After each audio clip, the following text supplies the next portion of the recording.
It started as an ordinary late-night drive home. The road was a dark ribbon winding through the woods, and my headlights were the only thing piercing the inky blackness. There was no moon that night, just the faint hum of my car's engine and the rhythmic thump of tires against the asphalt.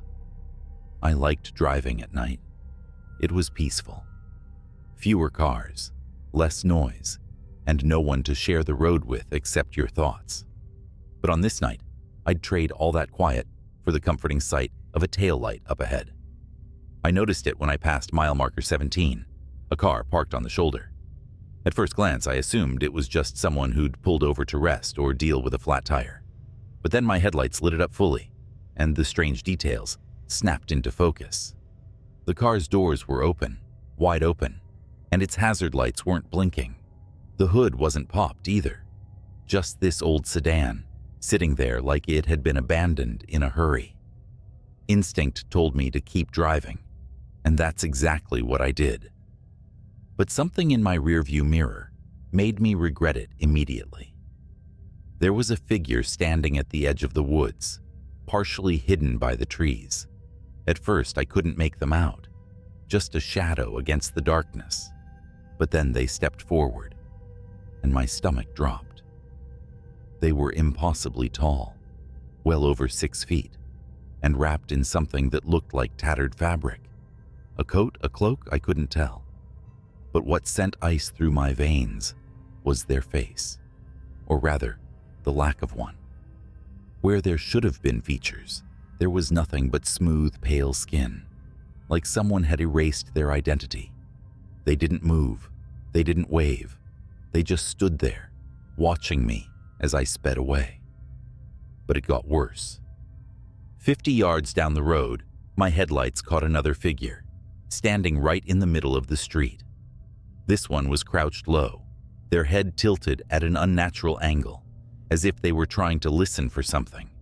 I slammed on the brakes, my car screeching to a halt, just feet away from them. My heart was pounding as I locked the doors and gripped the steering wheel with white-knuckled hands. The figure didn't move. It just crouched there, its head snapping toward my car so quickly it was like watching a glitch in a video. Then it stood up, impossibly fluid, and began walking toward me. I floored it, swerving around them and taking off down the road.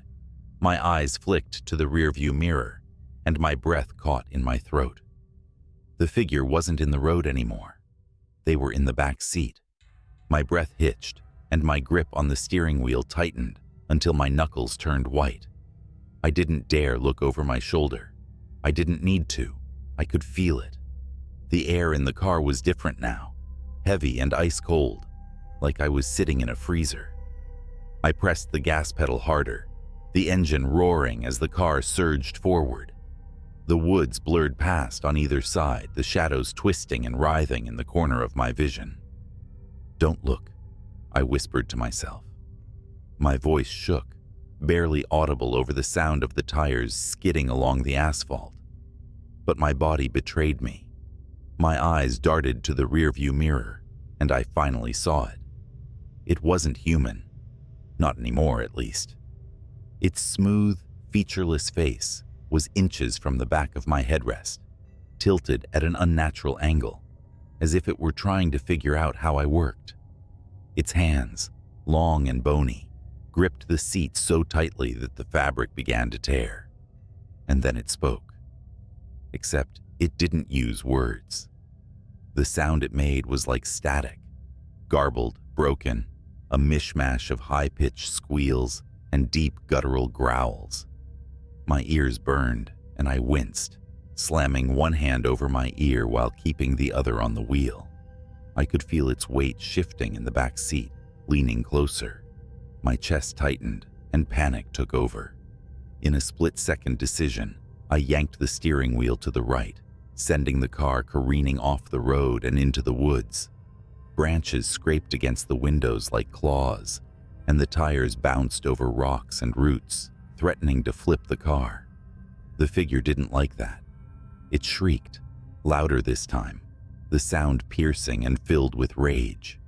My head felt like it was going to split open. and then it was gone. Just like that, the weight lifted, the air warmed, and the shrieking stopped. I slammed on the brakes, the car skidding to a halt in a clearing. My heart was racing so fast I thought it might burst out of my chest. I sat there trembling for what felt like hours. The engine idled, and the headlights illuminated the dense woods ahead. My fingers hovered over the key, ready to shut everything down and abandon the car entirely. But then, the radio crackled to life. I hadn't touched it. Through the static, a voice emerged, low and distorted, but unmistakably human. "You shouldn't have stopped." My blood ran cold, the headlights flickered, and something moved at the edge of the clearing. A shadow, tall and thin, weaving between the trees. I didn't wait to see what it was. I threw the car into reverse, tires spinning as I backed out of the clearing and back onto the road. I didn't care about the scratches, the damage, or the noise. All I cared about was putting as much distance between me and that thing as possible. The rest of the drive was a blur. I don't remember passing mile markers, other cars, or even turning into my driveway. All I remember is the silence that greeted me when I turned off the engine and stepped into my house. But even now, weeks later, I don't feel safe. Sometimes when I'm driving at night, I catch a glimpse of something in my rearview mirror. Just for a second, a shadow, a figure, something I can't explain. And when I turn around to look, there's nothing there. But I know it's watching. It always is. It was around midnight, and the highway stretched out before me like an endless ribbon of ink under a sliver of a moon. My shift at the warehouse had dragged on too long, and the only thing on my mind was getting home, sinking into my couch, and letting some bad TV drone me to sleep. The air was crisp, the kind of night where sound carries just a little too well. I had my windows cracked open to keep myself awake, letting the chill and the soft hum of cicadas creep in. It felt like the world was asleep, save for me and my rattling Honda. No other cars in sight. About 20 minutes in, I noticed something odd. A car parked on the side of the road, lights off. It was a beat-up sedan, its windows slightly fogged. I don't know why I slowed down, maybe curiosity, maybe guilt. But as my headlights swept across it, I saw movement inside. A head jerked up in the driver's seat.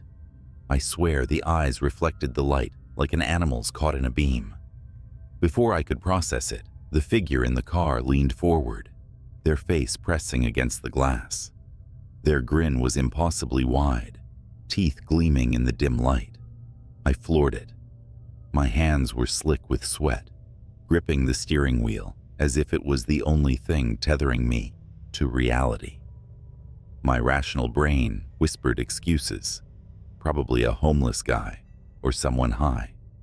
But something deeper, something primal, told me I'd seen something wrong. 10 miles later, the road began to snake through a dense patch of woods. My nerves were settling, though I kept glancing in my rearview mirror. Nothing but the pale glow of my taillights bouncing back at me. Then I saw them. 2 lights in the distance, far too high off the ground to be another car. They glowed faintly at first, bobbing like twin fireflies, but they were moving toward me, fast. Instinctively, I pushed the gas pedal to the floor. The engine whined, protesting as I urged it to go faster. But the lights, those damned lights, they didn't just follow. They were closing in. The thing is, it didn't make sense. They weren't headlights. They weren't the flash of a plane. They were cold, hungry. That's the only word I can think of to describe it. And they were coming straight for me. I swerved onto an exit, careening onto a dirt road that wound through more trees than I'd ever wanted to see at night. The Honda struggled to stay steady on the uneven ground, but at least the lights had vanished. Relief washed over me, but only for a moment, because then I saw it. a figure standing in the middle of the road, illuminated by my high beams. It was the same person from the car, their head tilted at an unnatural angle, the same grotesque grin stretched across their face. I slammed on the brakes, but before the car could stop completely, they darted to the side, disappearing into the woods. I didn't stick around. The road finally opened up to a clearing where an old gas station sat like a relic from another time. Its single neon sign flickered weakly. Open. I pulled up, breathing heavily as I jumped out of the car. The air felt heavier here, dense and wrong, but I needed a second to calm down, and maybe someone inside could tell me what the hell was going on. The attendant looked like he hadn't moved in decades, a wiry old man with a face like cracked leather. I hesitated, then told him about the car, the lights, the figure. He didn't flinch. Instead, he reached under the counter and pulled out a rusty shotgun. "You shouldn't have stopped," he muttered, more to himself than to me. "They always come for the curious ones." Before I could ask what he meant, the lights in the station flickered and died. We were plunged into darkness, save for the dim glow of my car's headlights. Then came the knock. Gentle at first, then harder. It wasn't on the gas station door, it was on my car. Through the glass, I saw them. More figures now, all grinning, their teeth too white against the blackness. They were crouched low, circling the vehicle, tapping on the windows like kids playing a prank. The attendant grabbed my arm, pulling me toward the back door. "We have to leave, now." The next few minutes were a blur. We sprinted out into the night, his flashlight cutting through the darkness as he led me to a hidden trail behind the station. I didn't dare look back. My chest burned, lungs screaming as we ran. Finally, we stopped in a small clearing. The attendant was panting, shotgun gripped tightly in his bony hands. "They won't follow us here," he said, though his voice trembled. I wanted to ask who or what they were, but the words stuck in my throat. Instead, I looked back toward the trail. In the distance, I could see the faint glow of those two lights, hovering just beyond the tree line, watching, waiting. I never drove that highway again, but sometimes, late at night, when I'm lying in bed and the world is quiet, I swear I can see those lights in the corners of my room. It's been 2 months since that night. 2 months since I fled the gas station and left my beat-up Honda to rot under the glow of those hungry lights. I'd like to tell you I've moved on, that I'm sleeping better, that I've convinced myself it was just my overactive imagination running wild in the dead of night. But I can't. Because whatever those things were, they didn't stay on that highway. After that night, the gas station attendant, who I learned only went by Clint, drove me into town in his rusted pickup. He didn't talk much, just kept a wary eye on the rearview mirror, shotgun still clutched in his lap. When we got to the outskirts, he muttered something that still rattles around in my head sometimes. "They're drawn to folks like you, the curious ones. Don't give them a reason to come back." I didn't ask him to explain. I wasn't sure I wanted to know. Back home, I tried to return to normal life. New shifts at work, a used sedan to replace my lost car, and a deliberate avoidance of any rural highways. It worked for a while, but the shadows never felt quite right anymore. Streetlights seemed dimmer, and when I drove at night, I could swear I felt eyes on me from the woods lining the roads. Then the dreams started. In them, I'd be back on that highway, the endless stretch of asphalt rolling beneath my tires. The lights would appear, closer this time, impossibly fast. But before they reached me, I'd wake up in a cold sweat, heart hammering in my chest. At least, I thought they were dreams. until I started waking up in places I didn't remember driving to. Once in a Walmart parking lot, another time at a closed diner 3 towns over. I'd find my car parked perfectly, my hands gripping the steering wheel, and no memory of how I got there. Last week was the worst. I was heading home after a late shift, determined to stay on well-lit roads. My GPS rerouted me after an accident blocked the main route, forcing me onto a detour that I recognized immediately, the old highway. It was as if the road had been waiting for me. My stomach churned as I saw the familiar stretch of trees, the long black ribbon of asphalt. I tried to turn back, but my hands wouldn't cooperate. My foot pressed harder on the gas, like the car had a mind of its own. That's when the lights reappeared. This time, they weren't in the distance. They were directly behind me, keeping pace. My rearview mirror glowed with their cold, predatory light, and I realized something chilling. They weren't headlights. They never had been. They hovered too high, moved too fluidly, like living things hunting their prey. I screamed, slamming the accelerator, but no matter how fast I went, they stayed right on my tail.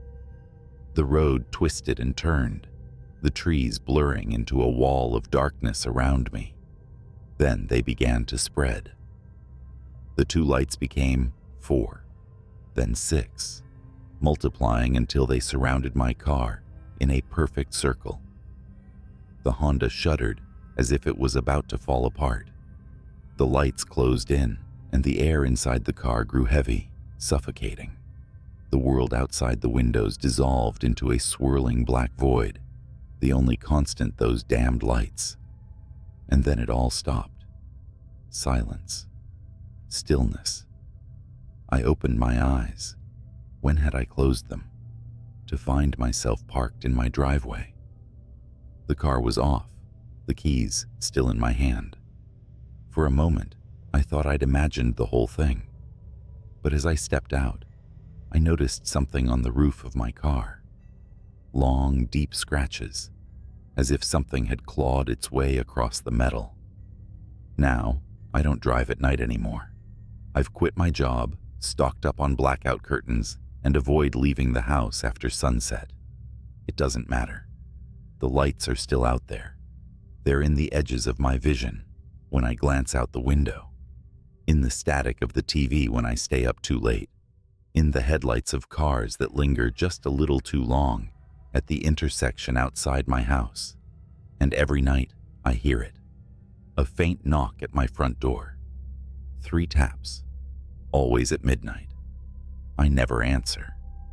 But one day, I know I'll have to. Because those lights, they're not just following me anymore. They're waiting. It was a Wednesday night when I decided to take the long way home. The main highway was closed for construction, and something about the detour signs made me uneasy. I'd driven these back roads before, dark, winding, and lined with dense forest. But not at this hour. Not when the world seemed so quiet that it pressed against your ears. The first 10 miles were uneventful, my headlights carving paths through the darkness as I tapped my fingers to the beat of a song I barely paid attention to. The loneliness of the road had a hypnotic effect, making the trees feel like a never-ending tunnel. Then I saw it. A figure standing at the edge of the road. They were barely illuminated, just on the cusp of the beam from my lights. A woman in a white dress, her long hair clinging to her face and neck like she'd been caught in the rain. She wasn't waving, wasn't signaling for help, just standing perfectly still. I drove past her without slowing down. My brain scrambled for excuses. Probably some drunk who wandered too far from a party, or someone waiting for a ride. But my gut felt hollow. Something about her was wrong. 5 minutes later, I saw her again. Same white dress, same drenched hair. But now she was closer to the center of the road, forcing me to swerve into the opposite lane. I swore under my breath, gripping the wheel tighter as my heart kicked into overdrive. There was no way she could have gotten ahead of me. I was going 60, and there hadn't been any turnoffs. Then I saw her for a third time. This time, she was in the middle of the road, facing my car dead on. Her head tilted slightly, as if curious, and her eyes, my God, her eyes, glowed in the reflection of my high beams, not like a cat's, but like they were lit from within. I slammed the brakes and my car skidded to a stop just feet away from her. My breathing was shallow, chest tight. She didn't move, didn't flinch, and I realized for the first time that I couldn't see her feet. She was hovering. I reversed without looking, the tires crunching against loose gravel, as I tried to put as much distance between us as possible. But when I glanced back at the road ahead, she was there again. Closer. She opened her mouth, and though I didn't hear a sound, it felt like the air was being sucked out of my lungs. My radio fizzled to static, and the temperature in the car plummeted. I could see my breath fogging up the windshield. I floored it. Whatever this was, hallucination, nightmare, ghost, I wasn't sticking around to find out. The car fishtailed, the engine roaring as I pushed it harder than I ever had. And then, she was gone. The road was empty again. My radio snapped back to the upbeat pop song I'd been ignoring, and the temperature returned to normal. I tried to convince myself it was over, that whatever I'd seen was behind me, until I glanced in the rearview mirror. She was in the back seat. Her eyes met mine, glowing brighter than before. She smiled, but it wasn't a human smile. It stretched too wide, her teeth too sharp. I yanked the wheel, the car swerving violently as I slammed on the brakes. When I turned around, the back seat was empty. The only sound was my own gasping breaths and the ticking of the cooling engine. I didn't see her again that night, but I didn't take that road home ever again. Sometimes, late at night, I feel a cold presence in the car, and I don't dare look in the mirror, because I know she's still there. Weeks passed, but I couldn't shake the feeling that something wasn't right. Every time I got in my car, it felt heavier, like the air inside was too thick to breathe. The faint scent of wet earth clung to the upholstery, and no amount of cleaning could get rid of it. I avoided driving at night entirely. Even the thought of passing through an unlit stretch of road made my stomach churn. But it wasn't just the nights. Random flashes of her face would hit me during the day, when I was sitting at my desk, grabbing groceries or brushing my teeth. Those glowing eyes burned into my memory, appearing behind every closed door or reflective surface. Then came the dreams. Every night, I found myself back on that dark road, trapped behind the wheel as my headlights illuminated her figure over and over again. In the dreams, she always made it to the car. Sometimes, she'd climb onto the hood, her hands slamming against the windshield as her face twisted into something monstrous. Other times, I'd feel her cold fingers around my throat, choking the air from me until I woke up gasping. I started to lose sleep, avoiding my bed as long as I could until exhaustion took over. But nothing worked. She was always waiting for me when I closed my eyes. One night, I decided I'd had enough. I needed answers, and if I couldn't outrun her, maybe I could face her. Maybe then she'd leave me alone. I went back to the road. It was stupid, I know that now, but desperation makes you brave or reckless. Armed with nothing but a flashlight and a sinking feeling in my gut, I drove to the exact spot where I'd first seen her. The forest loomed like a wall on either side of the road, and the only sound was the crunch of gravel under my tires. I stopped the car, turned off the engine, and waited. Minutes crawled by, like hours. The flashlight felt useless in my grip, its narrow beam swallowed by the darkness. I kept telling myself that I was imagining it, that none of it had been real. But then, in the corner of my vision, something moved. I whipped the flashlight around, the beam catching on the hem of a white dress. She was standing just beyond the tree line, her hair matted against her face, her eyes glowing faintly. She didn't move, didn't blink, just stared at me, like she was waiting for something. "What do you want?" I shouted, my voice cracking under the weight of my fear. She tilted her head, her expression unreadable, and then stepped forward.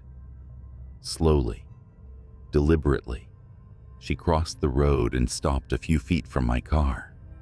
Up close, I could see the dirt streaked across her dress and the jagged tears in the fabric. "Why are you following me?" I demanded, though my legs were trembling so badly I could barely stay upright. She raised a hand and pointed at the car. I shook my head, confused. "What about it?" Her face twisted, and for the first time she spoke. Her voice wasn't human. It was layered, like a chorus of whispers and screams. "You brought me back." Before I could respond, she lunged. Her hand shot out, grabbing my wrist with a grip like ice, and I felt a surge of something, cold, sharp, and utterly foreign, rush through me. My flashlight hit the ground, plunging everything into darkness. When I came to, I was sitting in the driver's seat, the engine running, and my hands clutching the wheel. I didn't remember getting back into the car or starting it. My head throbbed, and the faint scent of wet earth was stronger than ever. I drove home in silence, the headlights cutting through the night like a knife. Every so often I glanced in the rearview mirror, half expecting to see her. But she was gone, or so I thought. It wasn't until I parked in my driveway and stepped out that I noticed the muddy footprints leading away from the car, disappearing into the shadows. She wasn't in the mirror anymore. She was in my house. It started on a call like any other. A dispatch about a disturbance on Lincoln Avenue, a rundown stretch of road I've driven 1,000 times. Routine, I thought. But nothing about that night would be routine. I'm an officer, and my job is to answer calls, no matter how bizarre they might sound.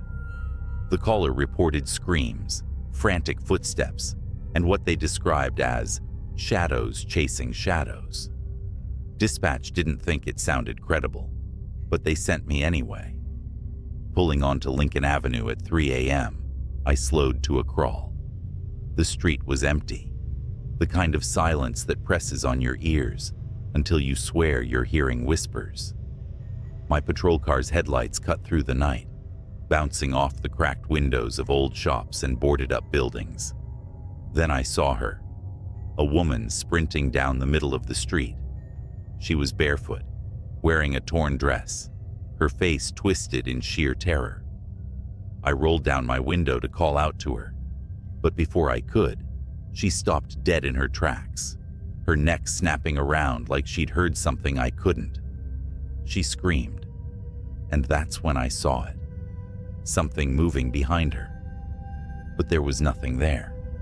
Not at first. I jumped out of the car, flashlight in hand, and yelled for her to stop. She ran toward me, sobbing, begging for help. Her words were a jumbled mess, but I caught bits and pieces. "It's coming. Invisible. It touched me." Suddenly, she was lifted off the ground. No hands, no wires, nothing. Just her body, rising like a marionette. Her feet dangled in the air as her screams turned to choking gasps. My instinct was to run to her, but my feet wouldn't move. It was like the air around me had turned solid. I could only watch as her body twisted unnaturally, her arms and legs contorting in directions they shouldn't go. Then, her head snapped. She fell to the pavement in a heap, lifeless.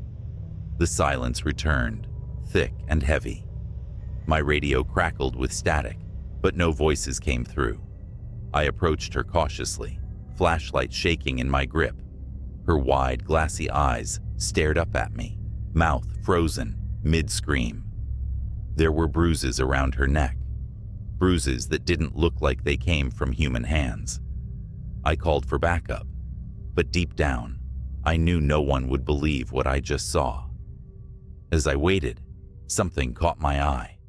A shimmer in the air, like heat waves rising off asphalt. It hovered where the woman had been lifted. My heart pounded as I reached for my gun. The shimmer moved toward me, slow and deliberate. I fired. The bullet hit something. The shimmer flared, twisting like a living thing in pain, then vanished. But the air didn't feel any lighter. Whatever was out there, I knew it wasn't gone. When backup arrived, I didn't tell them everything, just that I found her like that. The official report chalked it up to a hit and run, the case marked unsolved.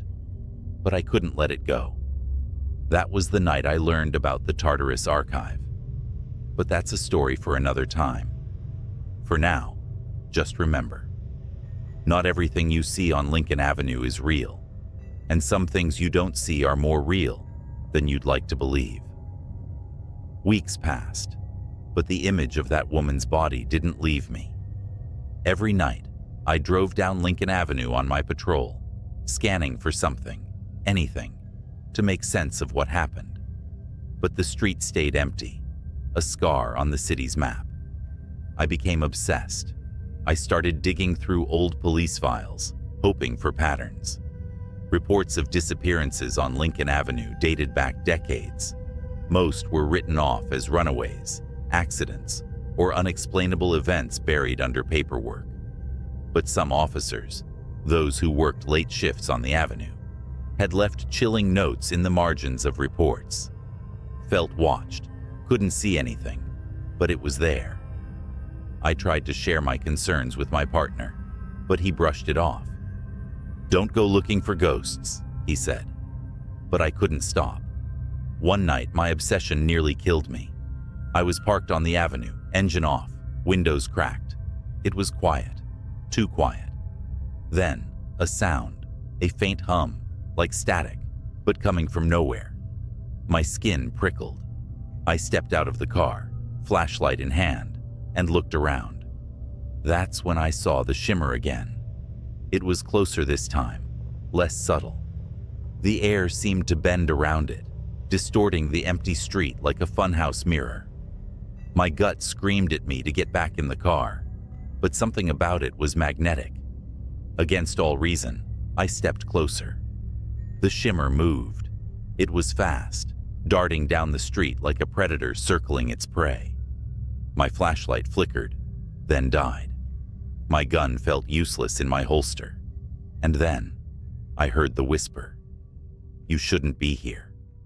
It wasn't a voice, not exactly. It was in my head, but louder than my thoughts. I stumbled back, the whisper growing into a deafening roar. Shapes began to form in the shimmer, elongated limbs, hollow eyes, twisted mouths that didn't belong on any living creature. They flickered in and out of existence, like they couldn't fully cross into our reality. I ran. Back in the car, I threw it into drive and sped off. My radio crackled, voices cutting in and out. "Officer down on Lincoln Avenue." The voice wasn't mine. When I reported the incident, I was met with silence. My captain gave me a long, hard look, then dismissed me for the night. 2 days later, I was called into his office. He handed me a file labeled Classified Tartarus Division. Inside were grainy stills from security footage, the woman I'd seen that night, the shimmer, and other images, faces contorted in terror, bodies suspended in midair, shadows that didn't belong to anything human. He said only one thing: "You didn't see anything." I didn't sleep that night. Instead, I combed through the Tartarus file in secret. There were names of other officers, all with eerily similar accounts, all sworn to silence. A few had gone missing. That's when I found the recording. It was from a patrol car on Lincoln Avenue, time-stamped 5 years ago. The dash cam footage showed an empty street at first. Then, the shimmer appeared. The car's engine revved, but the officer never escaped.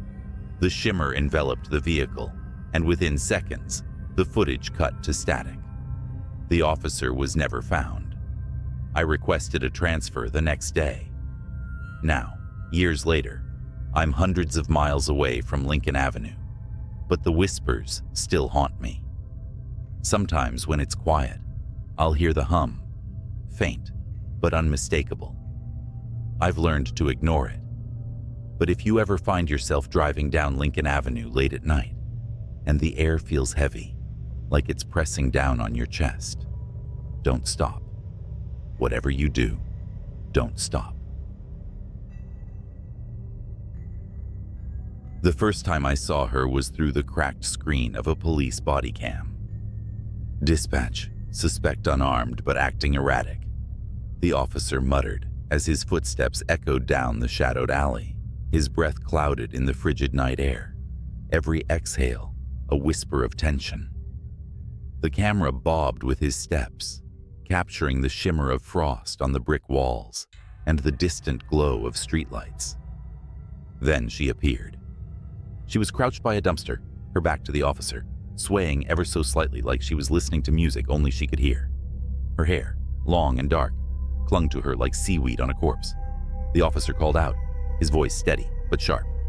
"Ma'am, this is the police. Are you all right?" She didn't turn around. Instead, she raised a single hand, a pale skeletal thing with fingers too long, almost insect-like, and scratched the air. Slowly, methodically, like she was carving something unseen into the fabric of the night. "Ma'am," the officer repeated, more urgent now. He stepped closer, boots crunching on broken glass. That's when she moved. She didn't stand or turn around. She simply twisted. Her neck rotated far beyond what should have been possible, vertebrae cracking like dry twigs, until her face was staring back at the camera. Her eyes were enormous, hollow pits, swallowing the weak beam of the officer's flashlight. And her mouth, God, her mouth, stretched into a grin that could split a human skull. The body cam glitched. For a moment, the screen was static, the audio a shrill, grating scream. When the feed returned, the alley was empty. The woman was gone. "Officer Monroe, what's your status?" Dispatch buzzed, but Monroe wasn't responding. His body cam showed nothing but the open alley now, the flashlight beam trembling as it panned across damp brick walls. Then, with a wet, guttural crunch, the camera fell sideways. The last thing it captured before going dark was a streak of blood pooling into the frost. I shouldn't have seen that footage, but I did. And now she's found me. For 3 days after seeing that footage, I couldn't sleep.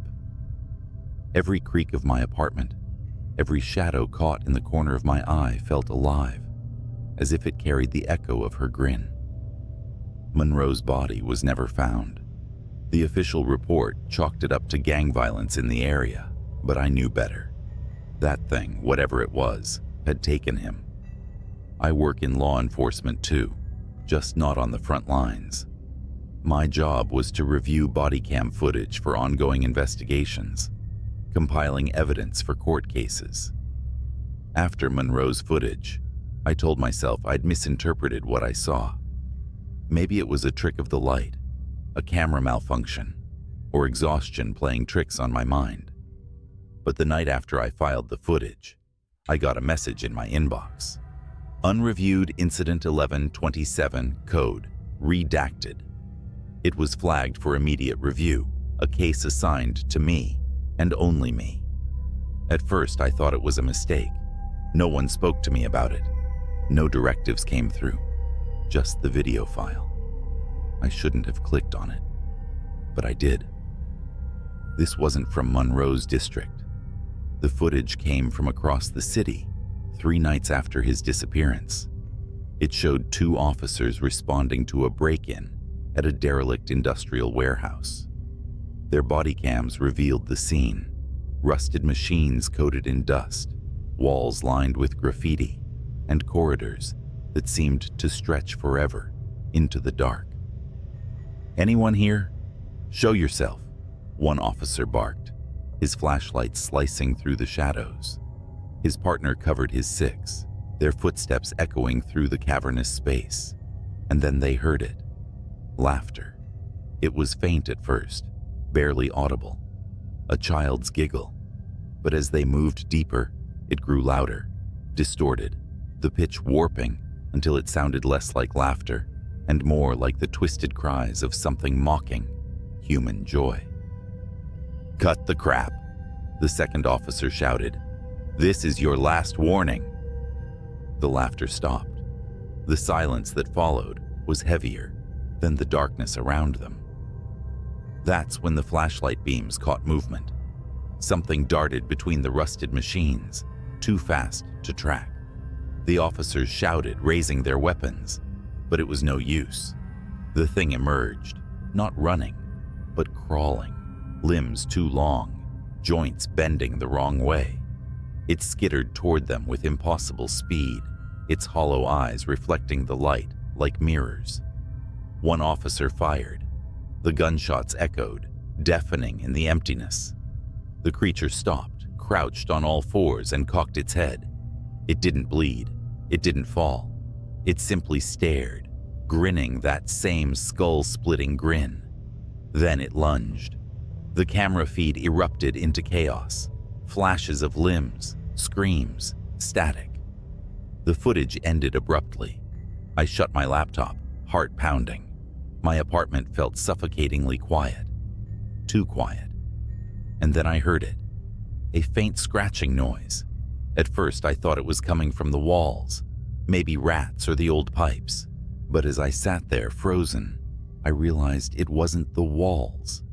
It was my window.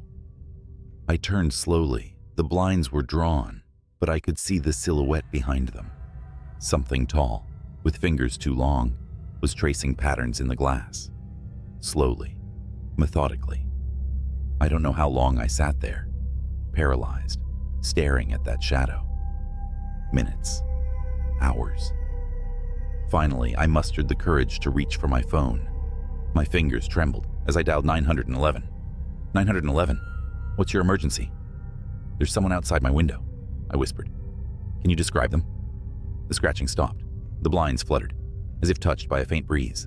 Then slowly, they began to part. No, I stammered. No.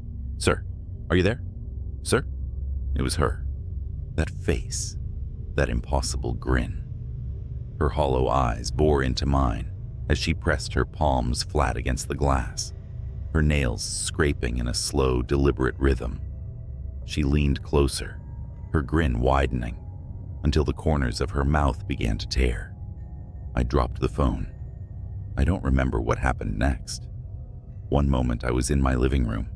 The next I was sprinting down the fire escape, barefoot and half-dressed, into the freezing night. I didn't stop until I reached the nearest precinct, pounding on the doors like a lunatic. When they finally let me in, I tried to explain what I'd seen, but no one believed me. The footage from Monroe's body cam, gone. The unreviewed file, deleted from the system. They pulled up my personnel file and flagged me for mental health evaluation. I quit the next day. Now I'm writing this from a motel on the edge of town, lights blazing, a chair propped against the door. I don't think it'll matter. Wherever I go, she'll find me. If you're reading this and you work with police footage, take my advice. Don't click on anything marked redacted. And if you ever hear laughter in the dark, run. Don't look back, because no matter how fast you run, she'll be faster. It was just past midnight when my phone buzzed. The caller ID flashed restricted, but something about the timing felt off. I was home alone, sprawled on the couch with a half-empty beer and some late-night TV reruns. The sound of the phone ringing in the quiet room was like a scream. I hesitated but answered anyway. "Hello?" A voice, frantic and low, whispered, "Are you home? Lock your doors. Now." I froze, every muscle in my body tightening. "Who is this?" The line clicked dead. Normally I'd brush it off as a prank call or some weirdo, but the tone, that panicked edge, stuck with me. I stood up, every creak of the floor making me flinch, and went to the front door. It was already locked, but I double-checked. Windows, secure, back door, latched tight, satisfied. I sat back down, laughing nervously to myself. Then I saw the police cruiser pull into my driveway. The patrol car's lights weren't flashing, but its mere presence was enough to make my stomach churn. A tall officer stepped out, his silhouette sharp against the dim porch light. He knocked twice, and I debated for half a second whether to open it. "Mister?" His voice carried through the door. I answered cautiously, opening it just enough to meet his eyes. "Yeah? Something wrong?" "We received a report of suspicious activity in the area," he said. His voice was calm, almost rehearsed, but something in his eyes. It wasn't just concern. It was fear. "Have you seen or heard anything unusual tonight?" Well, I got a weird phone call a few minutes ago," I admitted. "Told me to lock my doors." The officer nodded, his hand resting lightly on his holstered gun. "May I come in?" Something in me screamed not to let him, but he was a cop. What else could I do? "Yeah, sure." As soon as he stepped in, I noticed the tension in his shoulders. He was scanning the room like he expected someone or something to leap out at any moment. "What's this about?" I asked, trying to mask my growing unease. He hesitated, then motioned toward the living room. "Can we sit? I'll explain everything." We sat. He didn't take off his hat, didn't relax.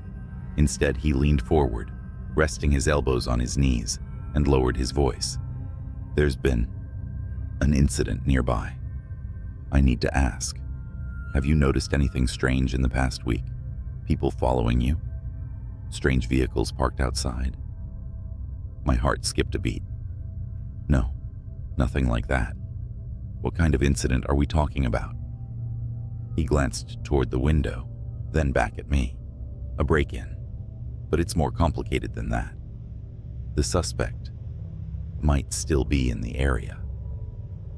I felt the weight of his words settle like a lead blanket. Before I could press for details, the police radio clipped to his shoulder crackled to life. "Unit 47, report. Suspect confirmed near Elm and 3rd. Proceed with caution. All units advised." The officer shot up, his hand immediately gripping his gun. "Stay here," he ordered. "Lock the door behind me. Don't answer for anyone but the police." And just like that, he was gone, the red and blue glow of his cruiser fading down the street. I locked the door as he instructed, but the silence that followed was unbearable.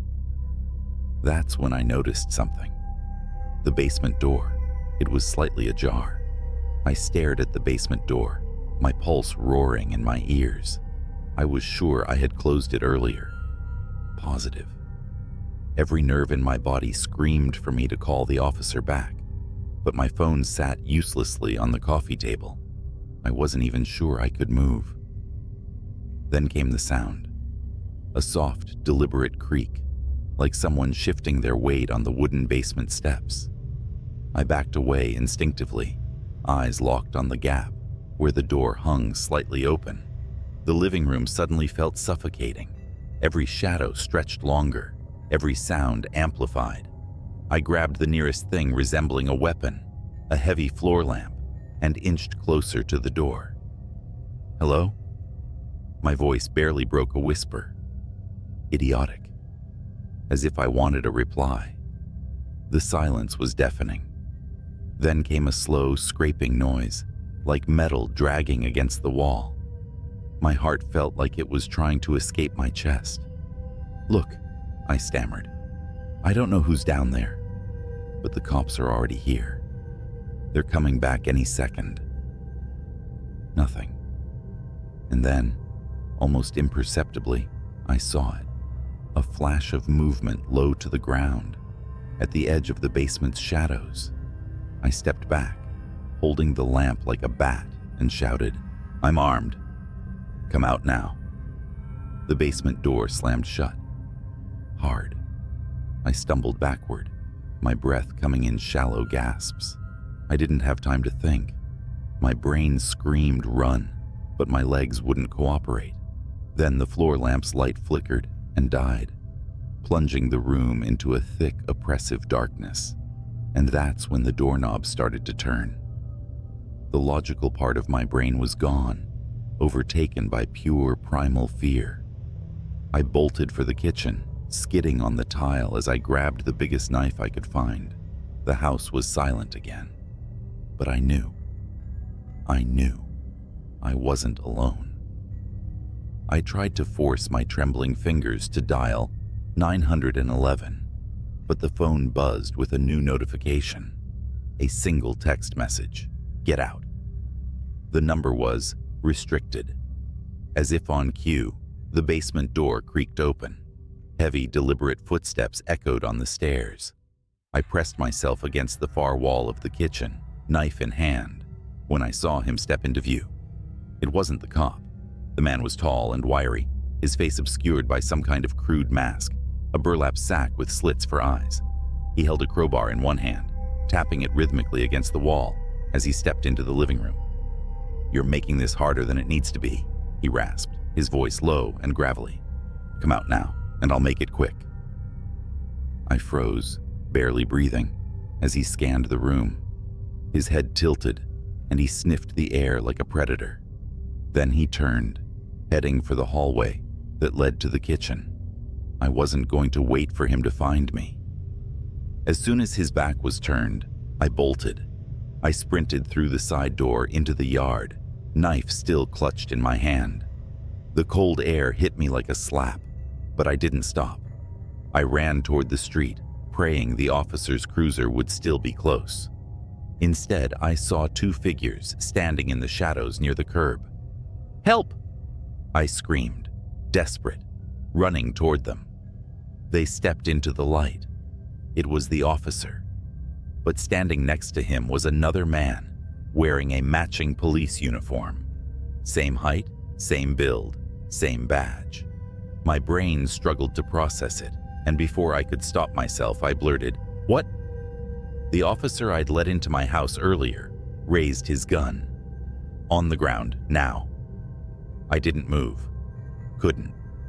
The other officer, the real one, looked just as confused as I felt. He put a hand on his holster, his expression sharp. "What's going on here?" The man with the gun didn't answer. His eyes darted toward the house, and for a fraction of a second, I saw it.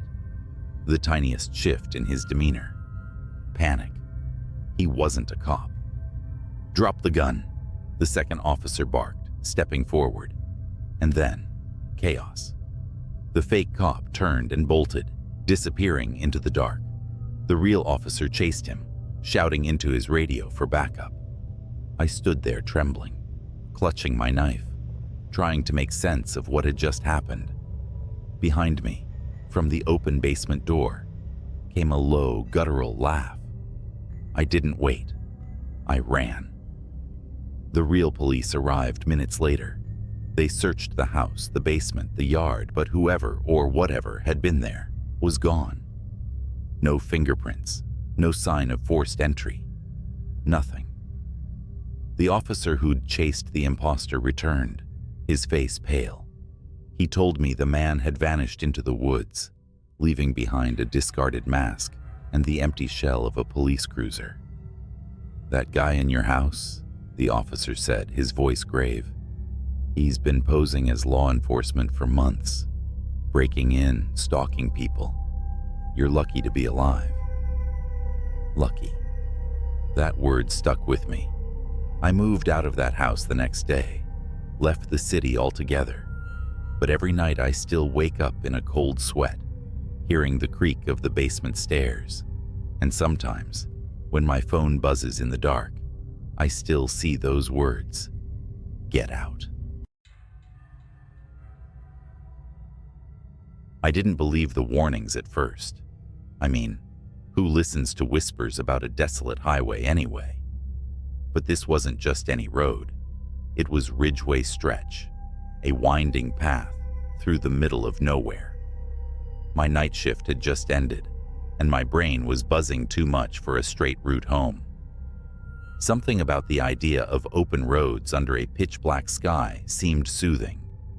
I should have stayed on the main road. It started harmless enough. The hum of my car, the faint rhythm of late-night radio, and the vast emptiness stretching ahead. But something felt off. The moon, which had been full and bright, vanished behind clouds, plunging the world into a darkness so thick my headlights barely made a dent. Then I saw it. A figure on the side of the road, just standing there. I slowed down, debating whether to stop. They didn't wave, didn't move, just stood still like they were carved out of the darkness itself. Something about the way they leaned slightly forward felt wrong, like gravity was holding them in place unnaturally. My instinct screamed, "Keep driving." So I did. But as my car rolled past, the headlights flickered, and I swear I saw the figure twist its head to watch me. Only there were no eyes, just hollow pits. My chest tightened, and I floored the gas pedal. The car roared forward, the speedometer climbing past 70, but I couldn't shake the feeling that something was following me. The road felt endless, curving in ways it hadn't before, twisting like a serpent. My GPS blinked out, replacing my destination with static. That's when the radio crackled to life. A voice, low and distorted, seeped through the speakers. "You shouldn't have ignored me." I nearly swerved off the road as the voice hissed through the car's speakers. My heart pounded so hard, it felt like it was rattling my ribs. The radio wasn't even turned on. I'd switched it off minutes ago, fed up with static. But here it was, alive and taunting me.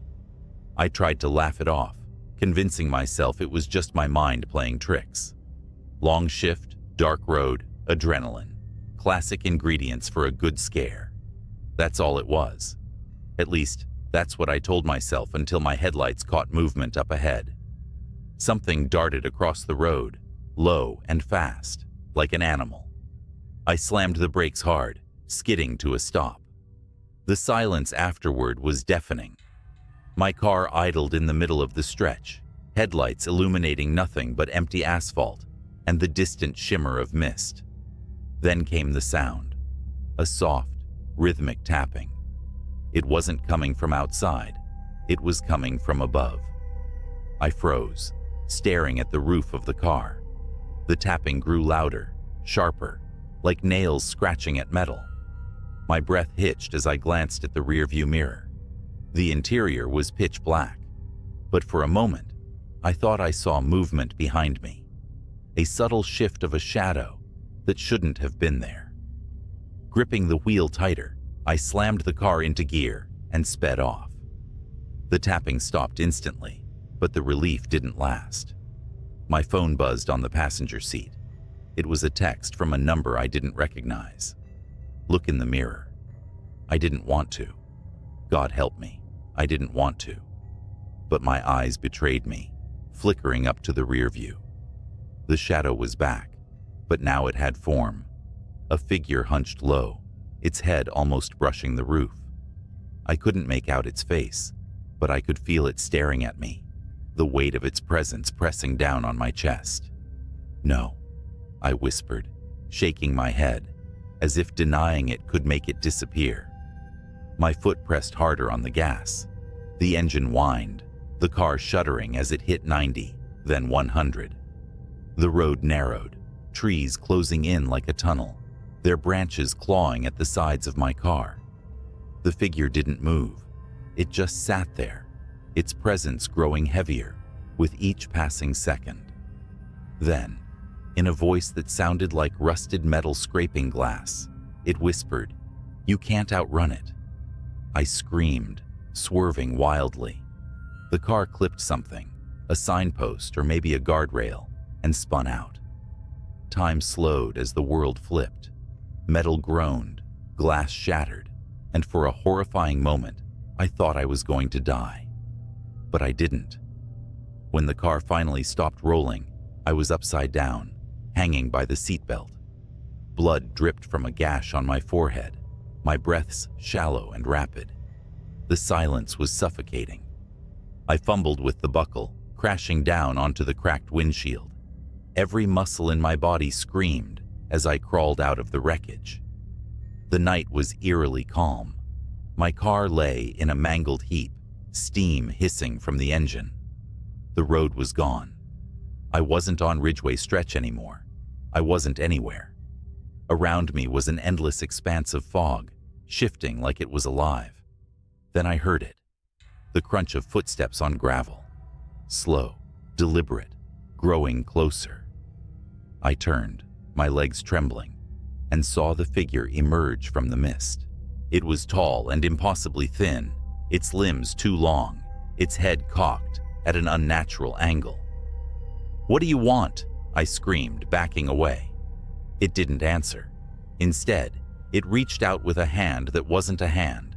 It was more like a claw, made of shadows. And then, it spoke. "You left the road. Now you belong to me." I woke up in my bed, gasping for air, drenched in sweat. The clock read 7:06 a.m. The morning sun filtered through the blinds, warm and familiar. It was just a nightmare, a terrible, vivid nightmare. But as I sat up, my body aching, I realized something was wrong.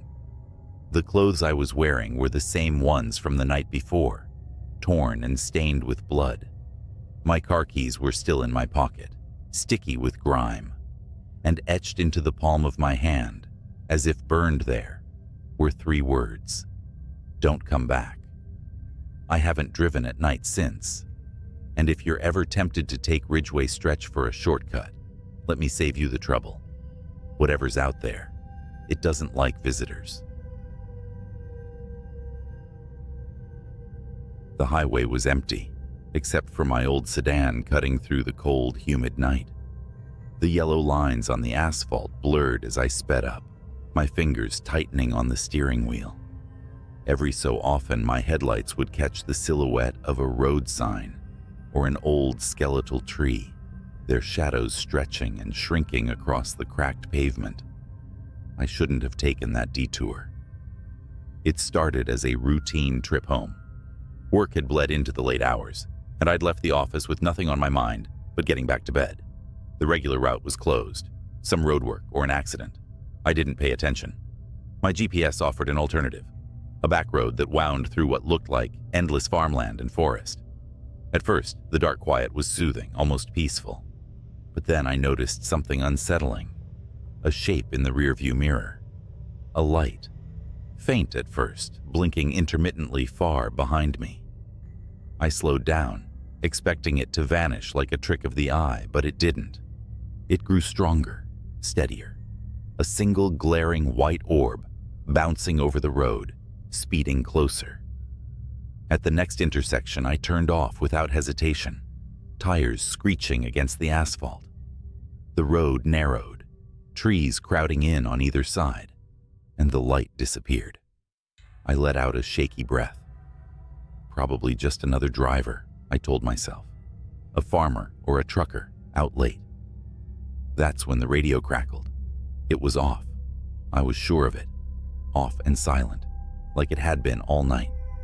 But now it hissed, faint voices slipping in and out of static. I glanced at the dashboard, confused, and almost didn't notice the figure in the road until it was too late. It appeared so suddenly, my chest tightened. A man stood directly in my path, his hand raised like he was signaling me to stop. I slammed the brakes, my car screeching to a halt. Heart pounding, I leaned forward, squinting into the darkness. The man was pale, unnaturally so, his face hollow, and his clothes rumpled. He didn't look homeless, though, or drunk, more like something misplaced. His lips moved, but I couldn't hear him. My gut told me to drive, but curiosity won. I cracked the window. "What are you doing out here?" I called, my voice shaking more than I liked. The man's lips stopped moving, his head tilted, neck bending in an unnatural angle. Then, in a voice as clear as if he were sitting beside me, he whispered, "You shouldn't have stopped." Every instinct screamed to press the gas and go, but my body froze. It wasn't just fear. It was something heavier, like the air had thickened, rooting me to the spot. Then the man moved, not toward me, backward. His feet shuffled awkwardly as he retreated into the shadows, his figure melting into the trees. The radio hissed louder now, the static broken by faint guttural sounds that raised the hair on the back of my neck. Before I could act, the light reappeared in my rearview mirror. This time it wasn't distant. It flooded the inside of my car, so bright it washed out the world outside. My foot found the pedal, and I sped off, the light chasing me like a predator. I floored the gas pedal, the old sedan groaning as it sped down the winding road. The blinding light in my rearview mirror didn't falter. It grew brighter, closer, swallowing the world behind me. My hands gripped the wheel so hard my knuckles ached, and the forest on either side blurred into an endless wall of black. The radio screamed now. No music, just static and garbled voices, as if 100 people were shouting underwater. The sound clawed at my brain, making it hard to think. I reached for the dial, desperate to shut it off, but it wouldn't budge.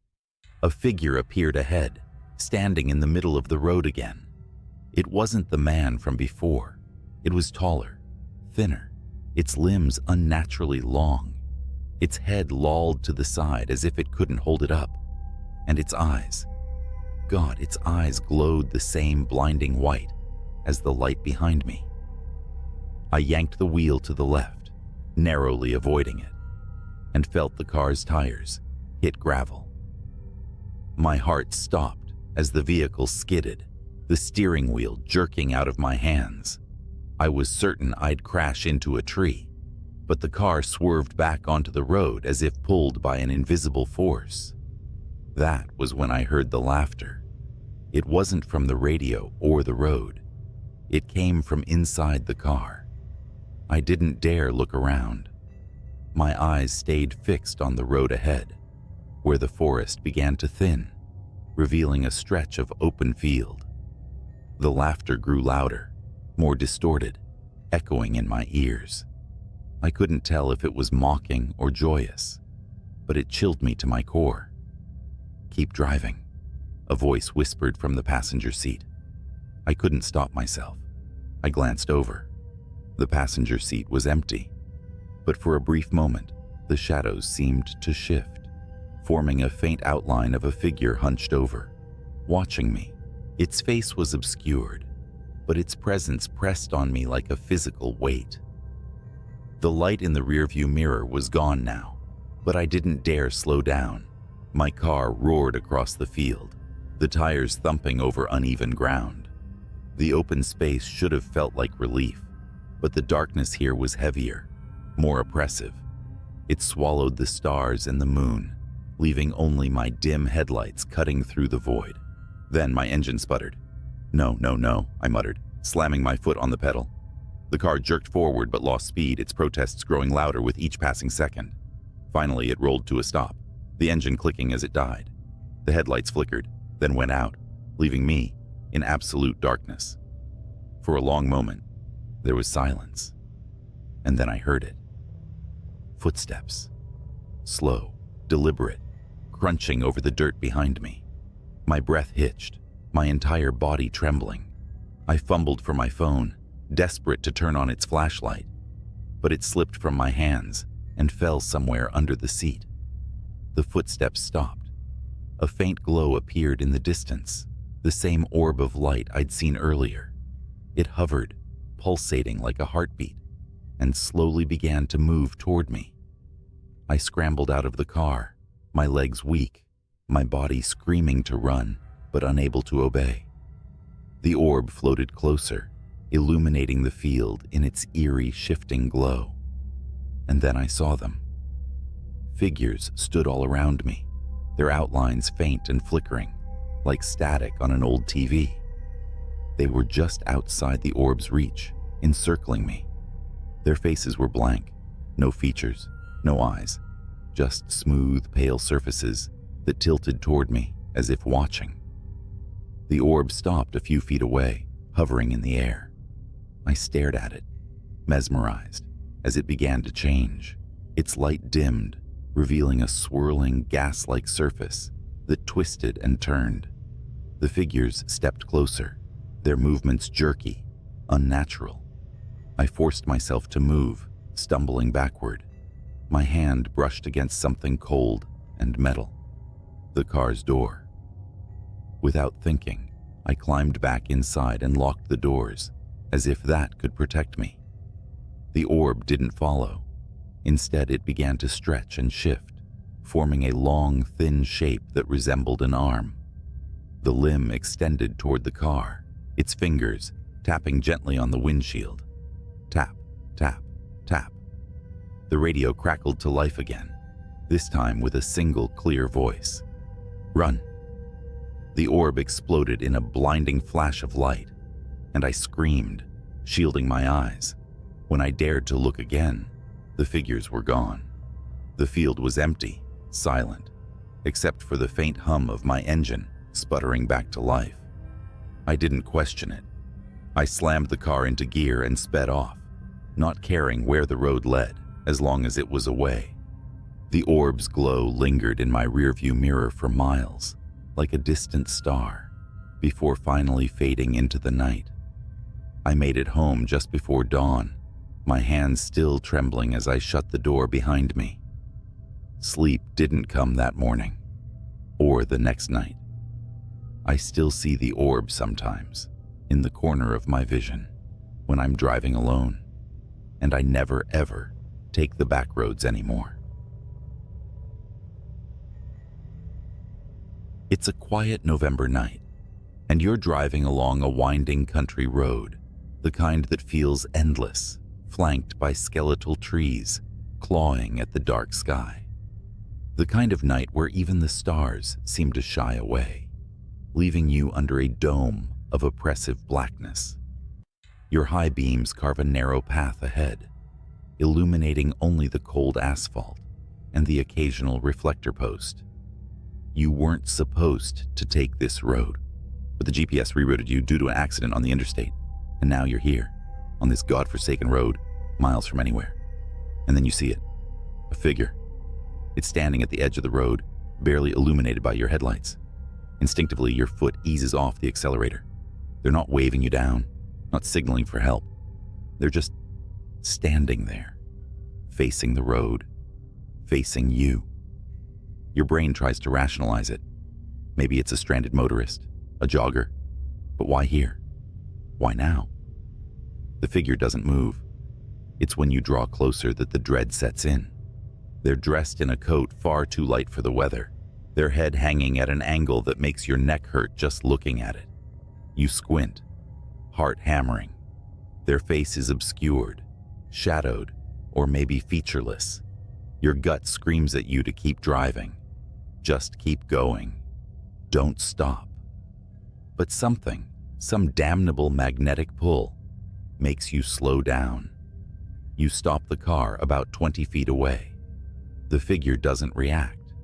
It's as if they don't notice your car or don't care.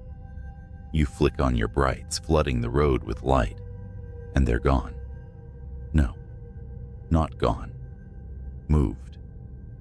You see them now, but they're off the road, deeper into the trees, standing just at the edge of the beam's reach, still as a statue watching.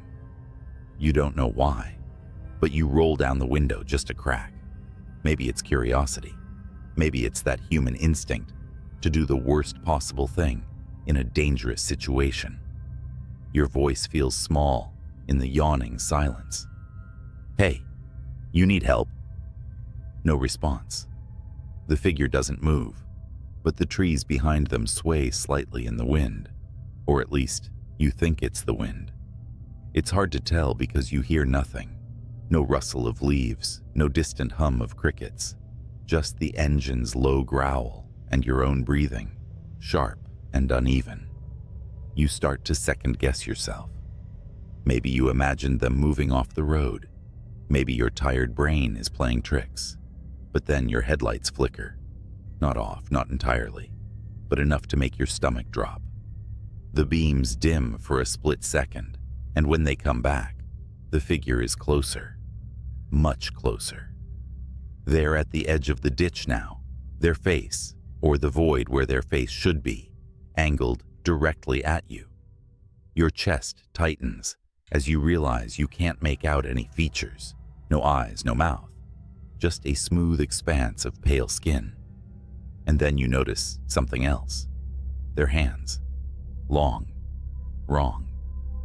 Like talons, hanging just a little too low, the fingers unnaturally thin and curling slightly, as if they're waiting to grasp something. Your survival instincts kick in. You slam the window shut and put the car in gear.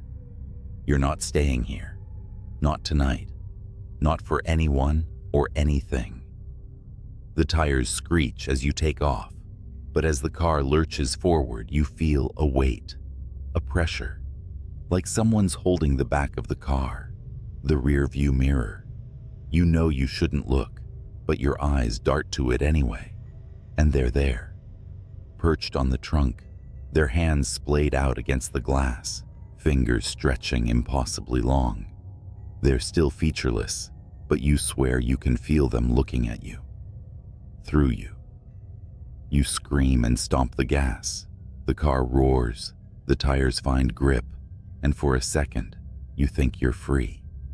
The figure slides off the back, disappearing into the dark road behind you. Relief washes over you in a cold wave, but then something taps the window. Once, twice. A rhythmic knock, deliberate and unhurried. It's coming from the passenger side. You whip your head around. The figure is sitting in the seat beside you, impossibly calm, hands resting on their knees like they've been there the whole time. The inside of the car reeks now, like wet earth and decay. You don't even think. You wrench the wheel to the side. The car fishtails, and you barely manage to keep it from rolling as it screeches to a halt in the middle of the road. You throw open the door and bolt into the woods, leaving the car behind. Branches slash at your arms and face as you run. You don't know where you're going, but anywhere is better than here. The figure doesn't chase you, at least not in the way you expect. You can't see them, but you feel them. Their presence is heavy, like the air is pressing down on you.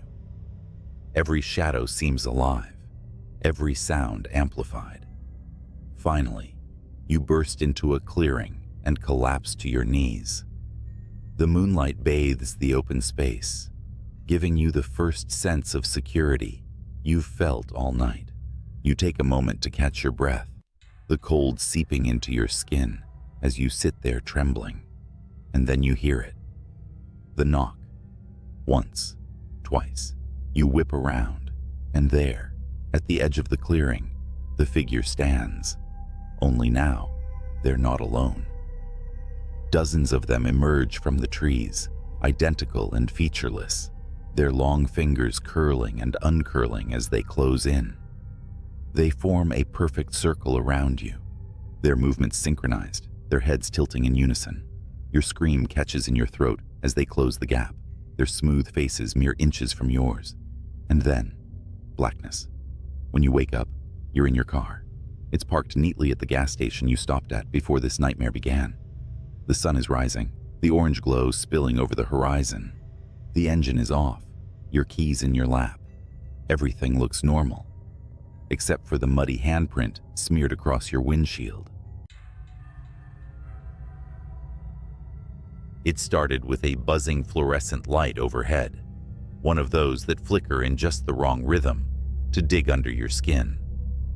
I was midway through another night shift at the 24-hour gas station just off Route 17.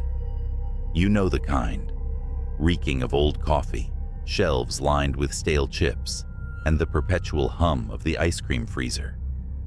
That night, a fog rolled in thicker than I'd ever seen, swallowing up the world outside. The highway was nothing but black asphalt disappearing into a wall of gray. I hated working these shifts alone, but we'd just lost our only other night clerk. Guess it was my turn to hold down the fort until corporate hired someone new. It wasn't long before the first weird thing happened. Around 1:30 a.m., I heard it. A faint tapping, like fingernails drumming against glass. It came from the front window. At first, I thought it was just some bug drawn to the neon open sign, but the sound was deliberate, methodical. Tap, tap, tap. I glanced up from the register, squinting through the fog-drenched pane. For a second, I thought I saw a shadow move. Hello? My voice cracked, embarrassing me even in my solitude. No answer. Steeling myself, I stepped out from behind the counter and moved closer to the glass. My breath fogged up the pane as I leaned in, searching for movement. Then, from the corner of my eye, I saw it. A hand. Pale, long fingers, almost skeletal, reached up and pressed against the outside of the glass. My heart leapt into my throat. I stumbled back, knocking over a rack of potato chips. The hand was gone. I fumbled for the phone, but of course, the damn landline had been out for days. Cell service out here? Forget it. Swallowing the lump in my throat, I convinced myself it was a prank. Some drunk weirdo messing around. But deep down, I knew better. I sat back behind the counter, trying to focus on restocking cigarettes and lottery tickets. For a while, it was quiet again, save for the buzz of that stupid light. Then the power flickered, plunging the store into a brief, suffocating darkness. When the light snapped back on, something wasn't right. One of the aisles, the one with the cheap candy, had been knocked over. Candy bars scattered across the floor. No way had that been like that before. I grabbed the flashlight we kept under the counter and stepped into the aisle. My palms were slick with sweat. "Is someone here?" I called out. My voice echoed against the empty shelves. No answer. Then, the freezer door slammed shut behind me. I whipped around, flashlight trembling in my hand.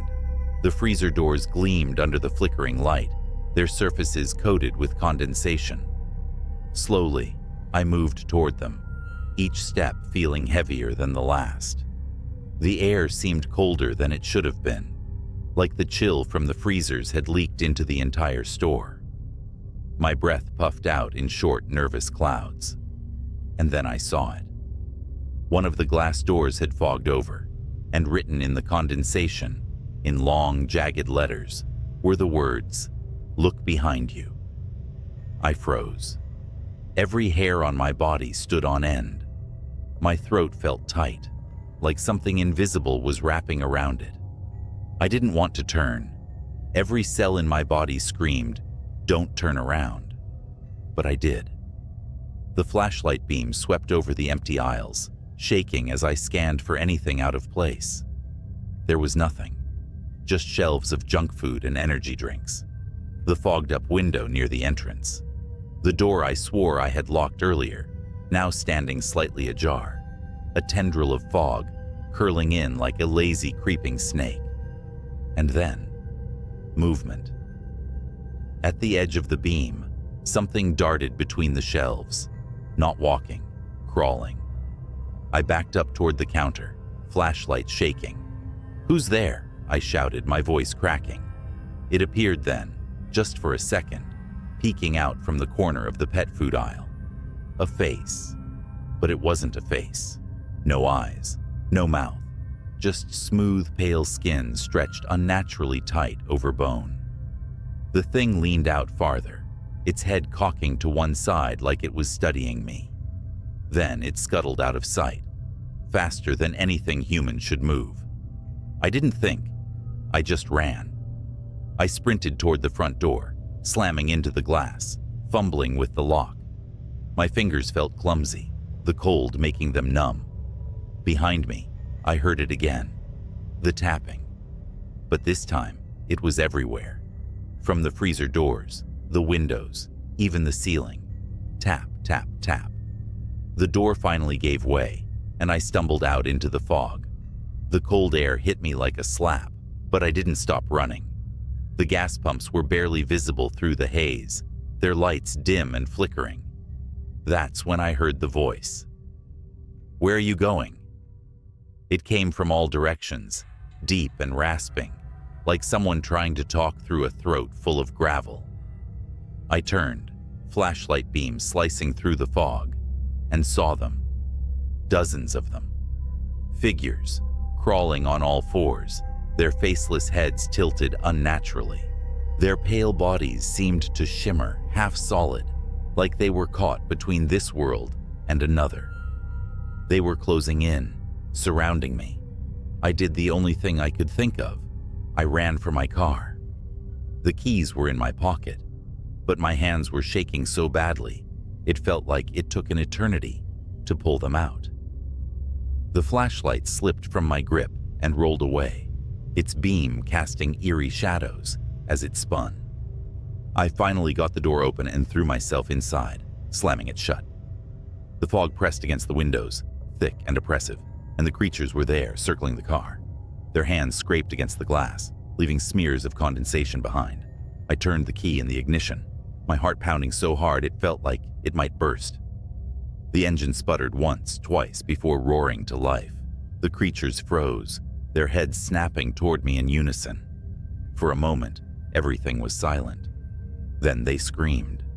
It was a sound unlike anything I'd ever heard, high-pitched, guttural, like 1,000 voices crying out in agony. They lunged at the car, their hands slamming against the windows, their bodies writhing and twisting in impossible ways. I floored it. The tires squealed as I shot forward, the creatures scattering in the headlights. I didn't stop. I didn't look back. I drove through the fog, the empty highway stretching out before me like a lifeline. Eventually, the fog lifted. The gas station disappeared in my rearview mirror, swallowed by the darkness. I quit the next day. I still don't know what I saw that night. I don't want to know. But sometimes, when I'm alone at night, I swear I hear it. The tapping. And I can't help but wonder if they ever really let me go. The diner where I worked night shifts wasn't anything special. Just a run-of-the-mill greasy spoon sitting off a desolate highway in the middle of nowhere. Most nights were uneventful, serving truckers, wiping counters, and flipping through an ancient magazine to pass the hours. But that night was different. It started when the clock on the wall chimed midnight, a ritual so mundane that I usually didn't notice it. This time, though, the sound stretched on longer than it should have, like the chime was being dragged, distorted, pulled apart. The fluorescent lights above me buzzed and flickered, sending the room into brief bursts of darkness. I glanced toward the door, half hoping to see a customer walk in and break the eerie silence. Instead, the night outside seemed thicker than usual, the parking lot lights barely piercing the foggy darkness. Then the bell above the door jingled. No one had walked in. That's when I noticed the booth at the far end of the diner. It was occupied. I hadn't heard anyone come in. The man sitting there had his back to me. He wore a black jacket, the kind with a hood, though it was down. His dark hair was greasy and matted, and he sat perfectly still, staring out the window into the nothingness beyond. "Can I help you?" I asked, trying to keep my voice steady. He didn't turn around. Great. Another weirdo.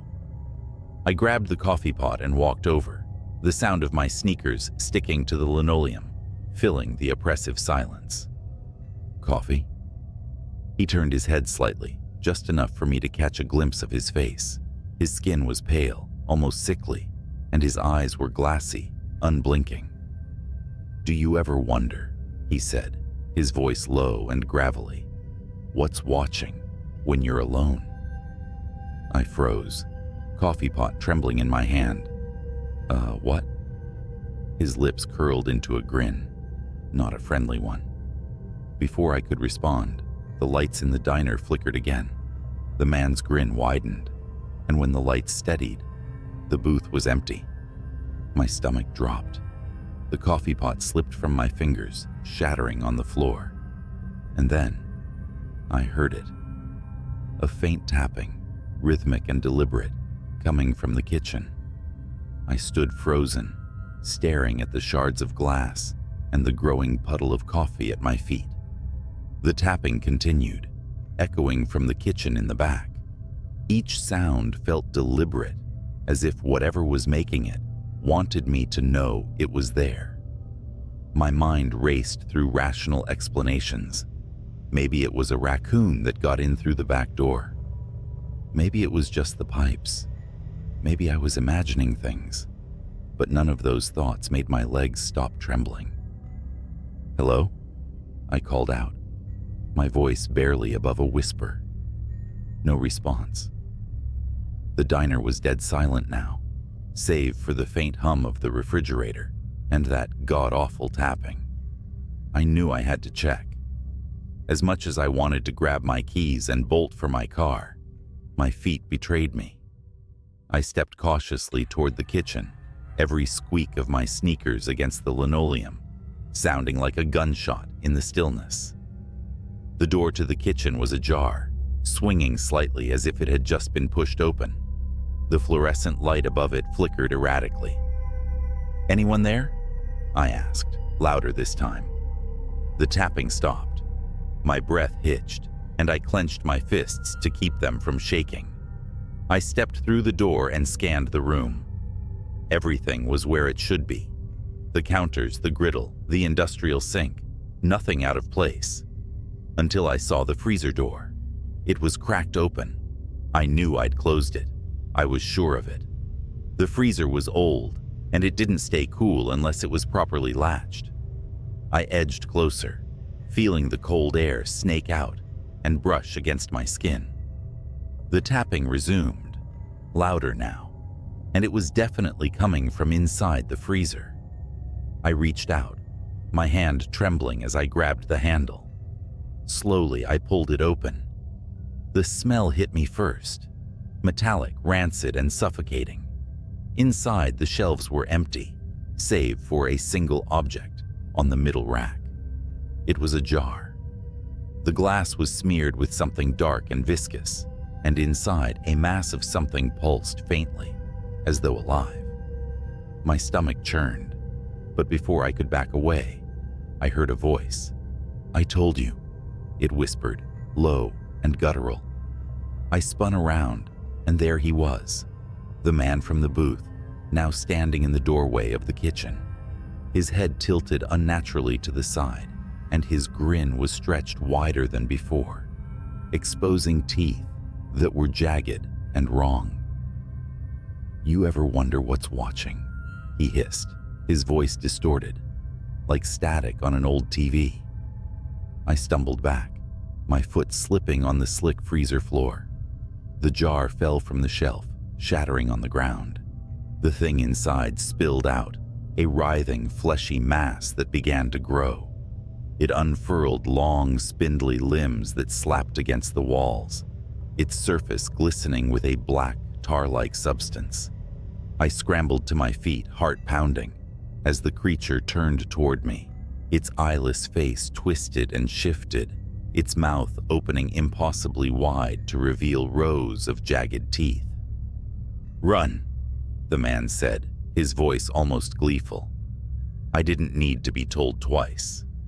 I bolted out of the kitchen, through the diner, and into the foggy night.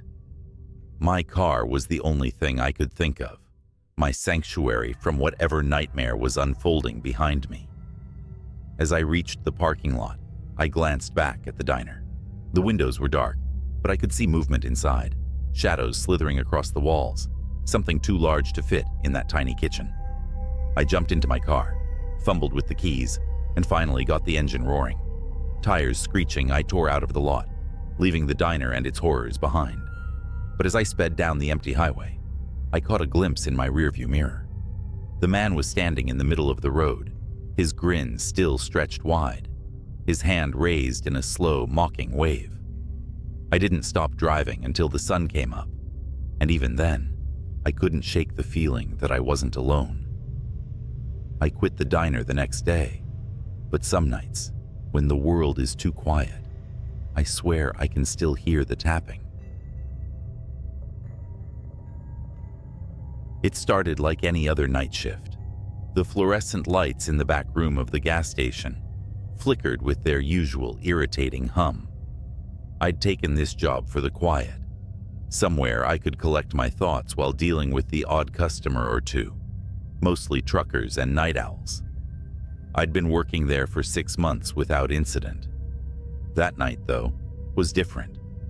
It was the dead of winter, and a brutal windstorm had turned the streets into a graveyard of fallen branches and trash. I leaned against the counter, scrolling aimlessly on my phone, when the door chimed. A man walked in. His face was shrouded in the shadow of a hoodie, and he moved deliberately. Too deliberate for someone who just wanted chips or smokes. Something about him immediately set my nerves on edge. He didn't look at me, didn't grab anything. He just wandered the aisles like he was searching for something. The cameras buzzed overhead. I glanced up at the monitors above the counter. I'd grown used to watching people on those screens. Most were harmless, predictable. But as I scanned the feeds, my stomach turned. There was a glitch in the camera. A second figure flickered into view behind the man. Tall, thin, its limbs too long for its body. Its head tilted unnaturally as it watched him. I blinked hard, thinking it was a software issue. But when I looked back up, the figure was gone. The man finally approached the counter, dropping a pack of gum and a small black notebook onto the surface. I rang him up, barely able to meet his eyes. "You working alone tonight?" he asked. It was a simple question, but the way he said it made my skin crawl. His voice was low, grating, like the sound of gravel under tires. "Yeah," I replied, regretting it instantly. He grinned, revealing teeth that were uneven and stained. He paid in cash, shoved the change into his pocket, and left without another word.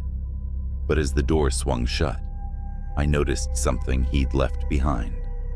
The notebook. It was small and weathered, its cover marked with a symbol I didn't recognize. My gut told me to leave it alone, but curiosity got the better of me. I flipped it open. The pages were filled with numbers, rows and rows of handwritten code that made no sense to me. Then at the bottom of one page, I saw something that made my breath hitch. "Do not stay until 3:17 a.m. I glanced at the clock. It was 2:48.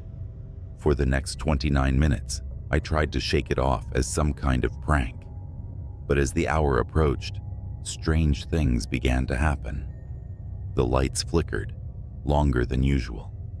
The cameras in the corner started to glitch again, showing static interspersed with brief, distorted images of the store. And then there were the noises, soft, guttural whispers that seemed to come from nowhere and everywhere at once. At 3:16, the power went out completely. The store plunged into darkness, save for the faint blinking glow of the exit sign. And then, the door chimed again. The chime echoed unnaturally in the silent store. My stomach knotted as the air around me turned cold, like I'd stepped into a meat locker. I fumbled for my phone, using its flashlight to scan the darkness. The aisles stretched out like corridors to nowhere, and the shadows seemed to writhe at the edges of the beam. "Hello?" My voice sounded small, trembling. No answer. The chime came again. The door hadn't opened. It was still shut, but the sound repeated over and over, like someone was walking in and out, or something was toying with me. Then a sound from the back room, a dragging noise, heavy and wet, like a sack of meat being pulled across the floor. My body froze, my breathing shallow. The noise stopped, replaced by a faint clicking sound, like fingernails tapping glass. I slowly aimed my flashlight toward the office door. It creaked open, just a crack, revealing only darkness within. "Who's there?" I whispered, barely audible even to myself. A voice answered, low and distorted. "You should have left." I nearly dropped my phone. The voice came from everywhere, above me, behind me, inside me. I took a step back, my heel catching the edge of the counter. That's when I saw it on the cameras. The monitors, somehow still active despite the power outage, showed the store from every angle, and in every feed, it was there. The thing I'd seen earlier, flickering like a broken signal. It stood impossibly tall, its head brushing the ceiling. Its body was grotesquely elongated, with limbs that bent in ways no humans should. Its face was nothing but a void, darker than the surrounding shadows. It moved slowly down the aisle, its steps silent but deliberate, coming straight toward me. I spun around, shining my light. Nothing was there. Yet on the cameras, it was only feet away. My fight or flight instincts kicked in, and I bolted for the back door. The dragging sound started again, louder now, as if it were right behind me. I reached the door and shoved it open, stumbling into the freezing night air. The parking lot was empty, the wind howling through the trees. I didn't stop running until I reached my car. Fumbling with the keys, I started the engine and peeled out of the lot. The rearview mirror taunted me. I couldn't bring myself to look at it, terrified of what I might see. When I finally got home, I locked every door and window and sat in my living room, shaking. My phone buzzed, breaking the silence. It was a text from an unknown number. "You forgot the notebook." My blood ran cold. I didn't respond, didn't sleep, didn't even move for the rest of the night. When morning came, I called my manager and quit. I never went back to that gas station. Weeks later, I saw a news report. A night shift worker at the same gas station had gone missing. The police found the store in disarray, the back room smeared with streaks of something unidentifiable. They never found the worker, or any evidence of who or what had been there. I've kept the story to myself all these years, but every now and then, when I'm alone at night, I hear it again. That chime. And I know it hasn't forgotten me. The evening air was thick with the smell of wet hay and the faint metallic tang of old tools. The wind carried a strange, almost melodic whistling sound that seemed to rise and fall, as if it was alive and moving just beyond the edge of the cornfield. That's where I was, alone on my grandfather's farm for the weekend. He'd left a list of chores, but I was mostly there to keep an eye on the livestock. Easy enough. It started with the chickens. Around midnight, I heard them squawking, not their usual restless chatter, but a frenzied, chaotic scream that shot me bolt upright in bed. Grabbing the flashlight by the door, I shoved my feet into my boots and headed out. The barnyard was quiet, except for the frantic rustling inside the coop. When I opened the door, my stomach twisted. Something had ripped through the chicken wire, leaving a gaping hole. Feathers floated in the air like soft snow, and the floor was littered with streaks of blood. There were no tracks outside, just the hole and the silence. Too much silence. Even the frogs in the pond weren't croaking. I convinced myself it was a fox or maybe a coyote, but deep down, I knew it wasn't. By 2 a.m., the rain started. a steady, cold drizzle. I was lying in bed, staring at the wooden beams above me, when the faint sound of movement reached my ears. It wasn't coming from the house, but from somewhere outside. It was a low, dragging sound, punctuated by wet thuds, as if something heavy was being pulled through the mud. I hesitated for too long before grabbing the shotgun from the rack. As I stepped outside, the rain soaked me instantly, plastering my shirt to my skin. The sound was louder now. It was coming from the silo. The old wooden structure loomed ahead, its weathered planks dark against the stormy sky. I told myself it was the wind, or maybe the rain, knocking loose a tarp. But as I approached, the dragging sound stopped. I swung the flashlight beam towards the base of the silo. That's when I saw it.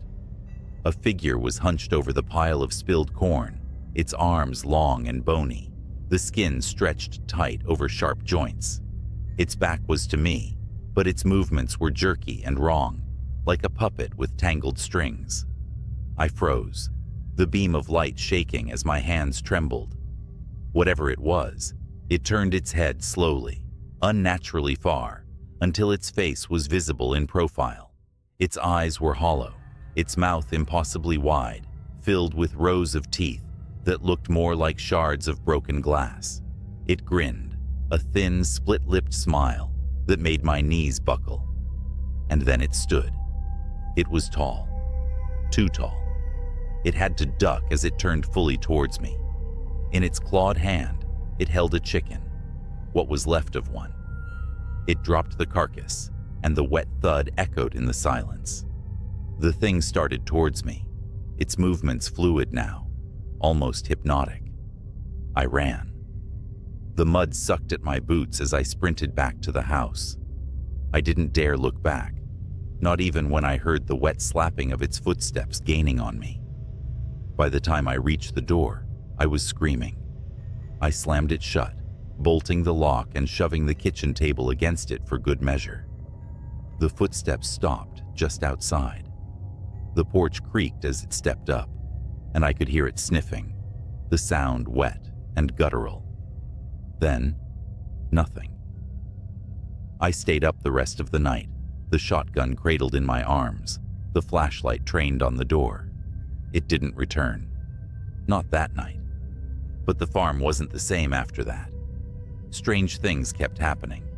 The cows refused to graze near the silo, and I found deep clawed marks gouged into the barn doors. And every night, without fail, that melodic whistling would drift through the air, growing louder as it approached the house. I left that farm the next morning, my chores undone. I never told my grandfather what happened. I didn't have to. When he called me weeks later, his voice was shaking. He said something was out there, something that didn't belong. He never saw it, but he heard the whistling. He sold the farm not long after that. Last I heard, the new owners abandoned it after their son disappeared. They said he was playing near the silo. I know better. I wish I could say that was the end of it, that I left the farm and the horrors stayed there, tied to the land like a bad dream.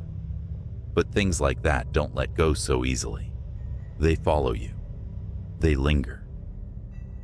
A few months after I left, I moved to the city, hoping the crowded streets and constant hum of life would drown out the memories.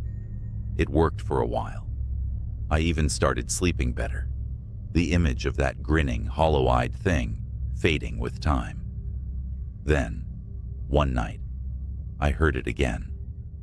I was walking home late, my breath fogging in the chilly air. The streets were empty, the kind of quiet that feels unnatural in a city. I'd just turned a corner when I heard it.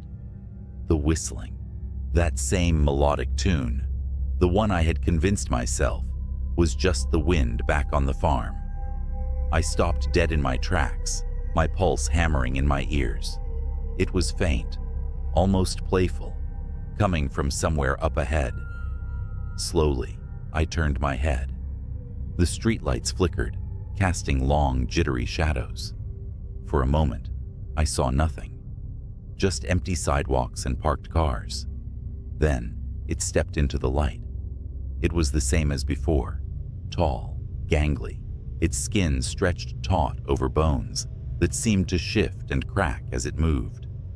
Its eyes locked on mine, black and endless, and it smiled that impossible smile. But now, it was wearing something.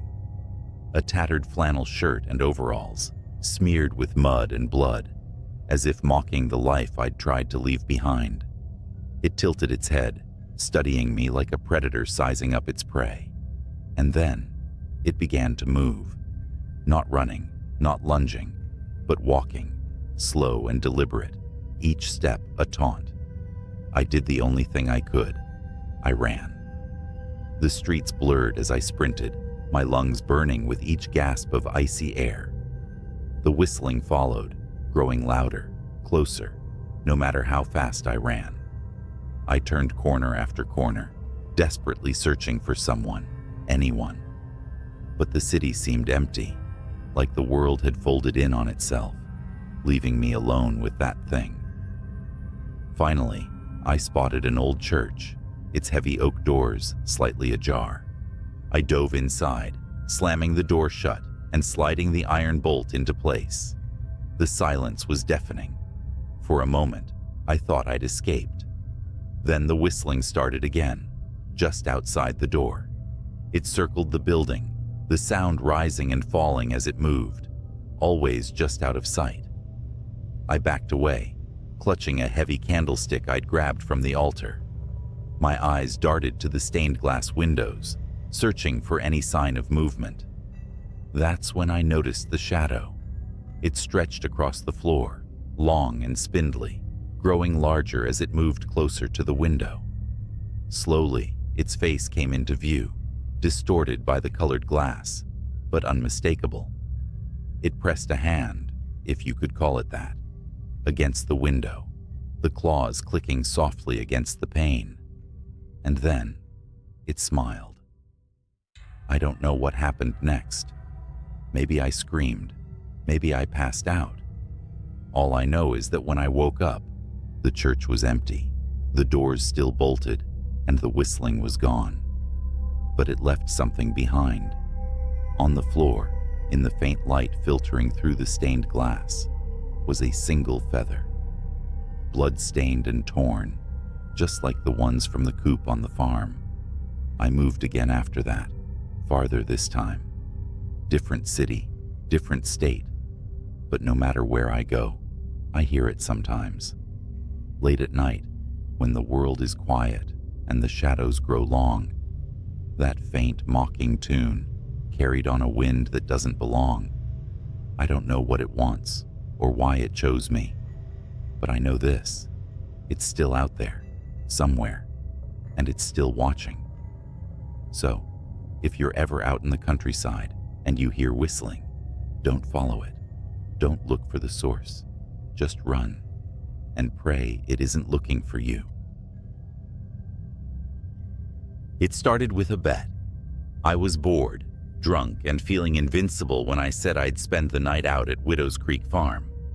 For years, it had been the town's favorite spooky story, the abandoned farmhouse, where people swore they heard voices, saw shadows moving in the windows. Local legend said the owner, Mr. Eldridge, vanished one night, and no one had been able to buy or sell the property since. Something about the land made people uneasy, but I didn't believe in all that. Armed with a flashlight, a folding chair, and a thermos of coffee, I set out to prove everyone wrong. By the time I got to the farm, the moon was low and hazy, casting just enough light to turn the barn and house into black, jagged silhouettes against the night sky. I parked the truck at the edge of the property and made my way to the porch. The wood groaned beneath my weight, the sound echoing in the absolute stillness. Inside, the house smelled like wet rot. My flashlight beam swept over faded wallpaper and furniture covered in sheets. But what struck me was the silence. No crickets, no wind, just nothing. Easy, I muttered to myself. setting up my chair in the front room where I had a clear view of the kitchen and stairs. Just a night alone in an old house. The first few hours passed without incident. I tried to stream music, but the signal was dead.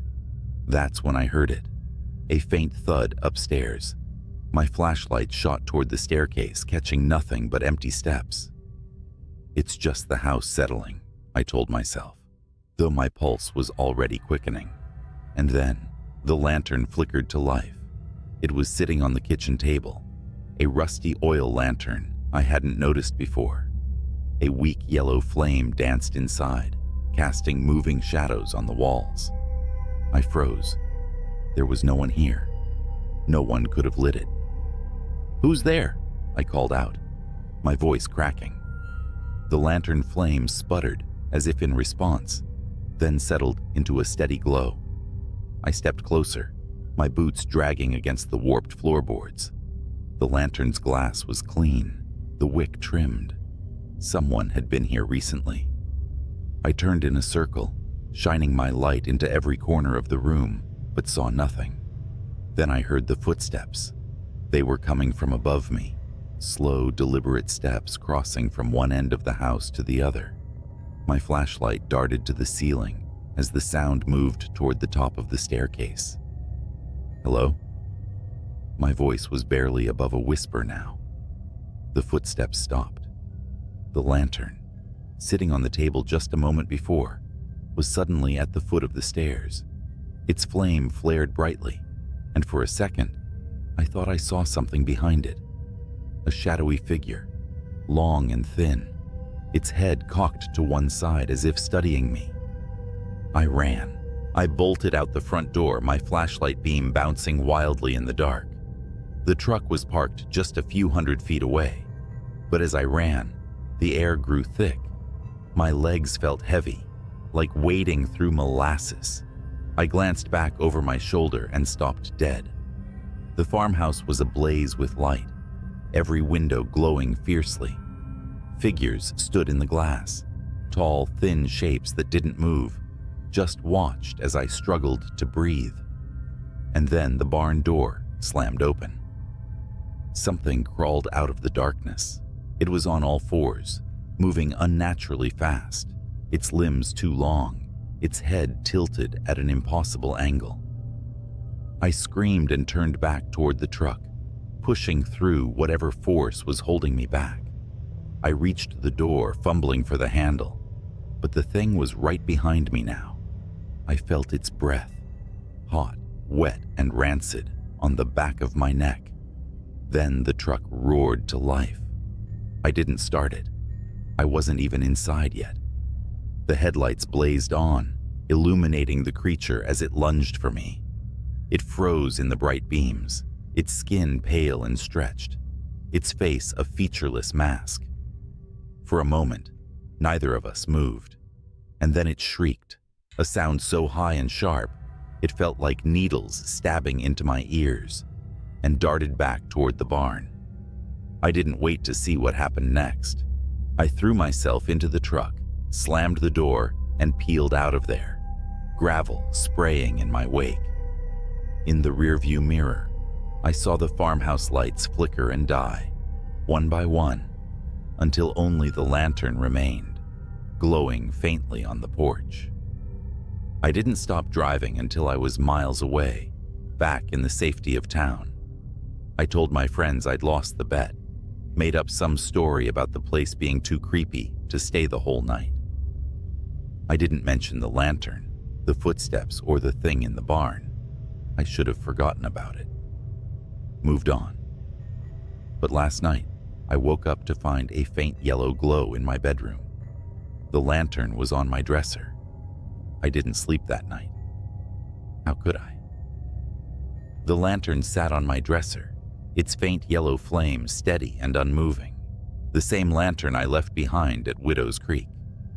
I wanted to believe it was a nightmare, that I was still out there on the farm, and all of this was a fever dream, brought on by fear and exhaustion. But when dawn broke, the light of the flame didn't dim.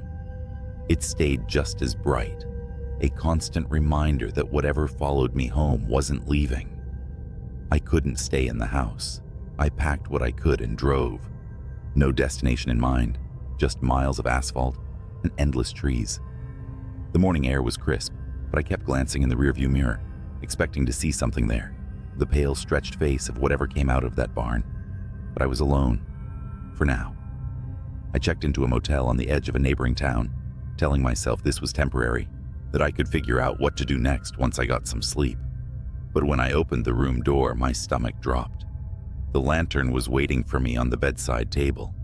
Its flame burned just as steady, casting that sickly yellow glow. I stepped back, leaving the door open, hoping some part of me was imagining it.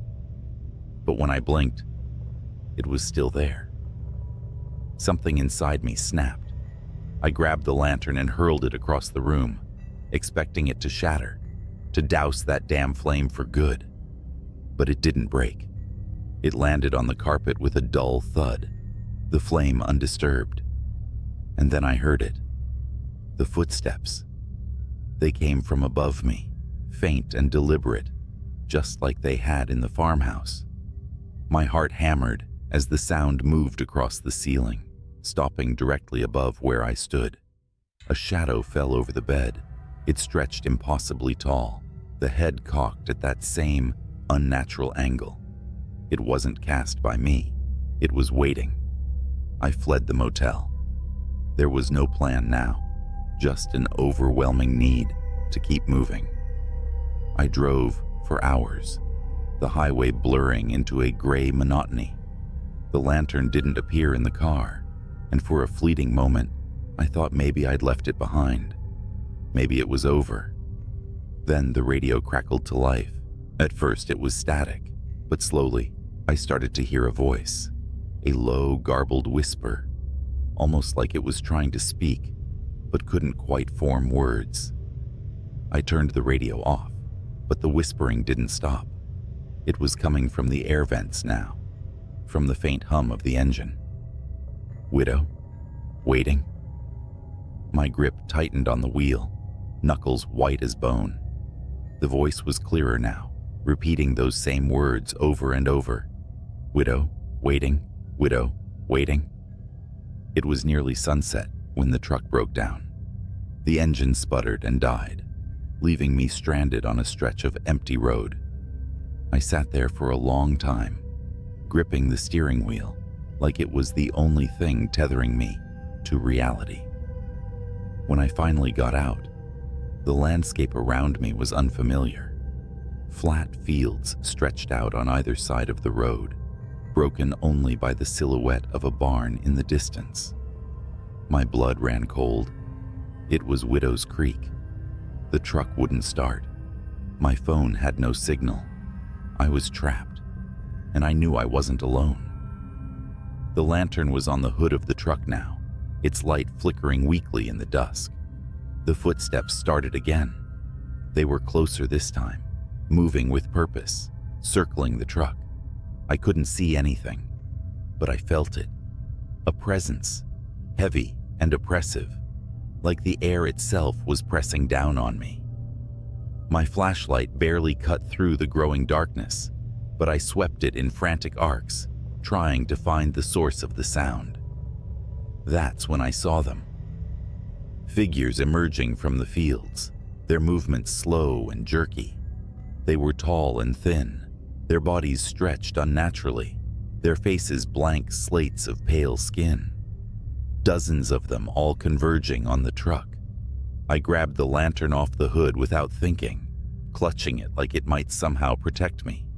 The figures stopped, their heads tilting in unison toward the light.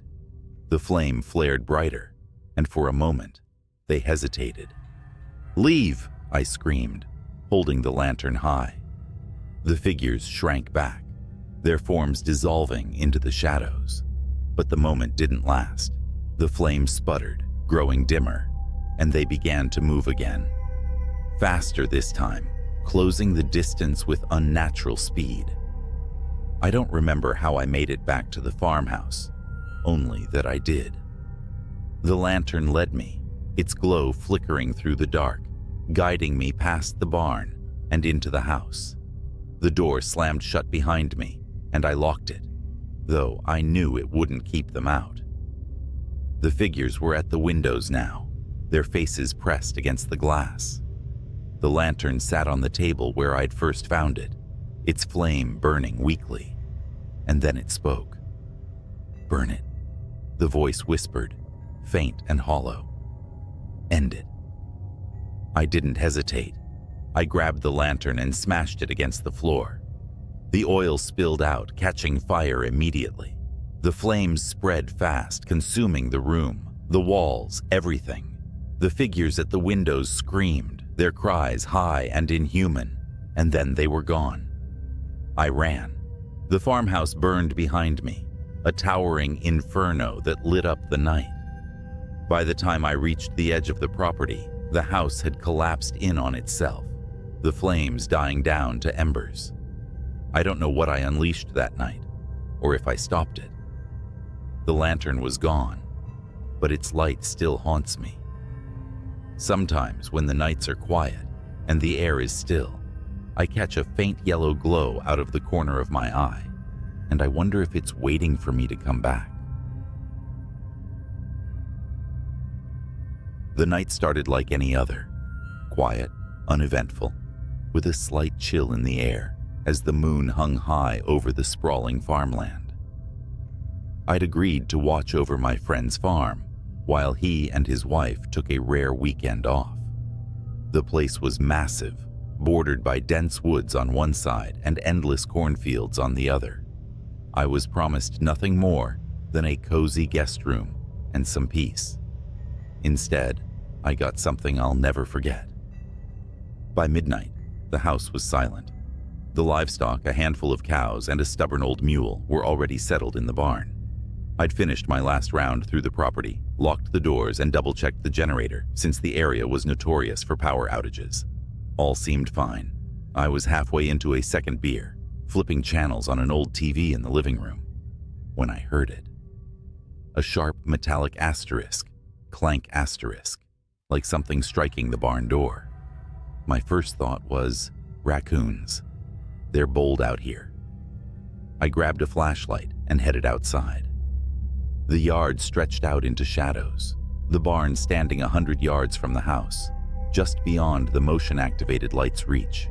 As I stepped closer, the light snapped on. My stomach dropped.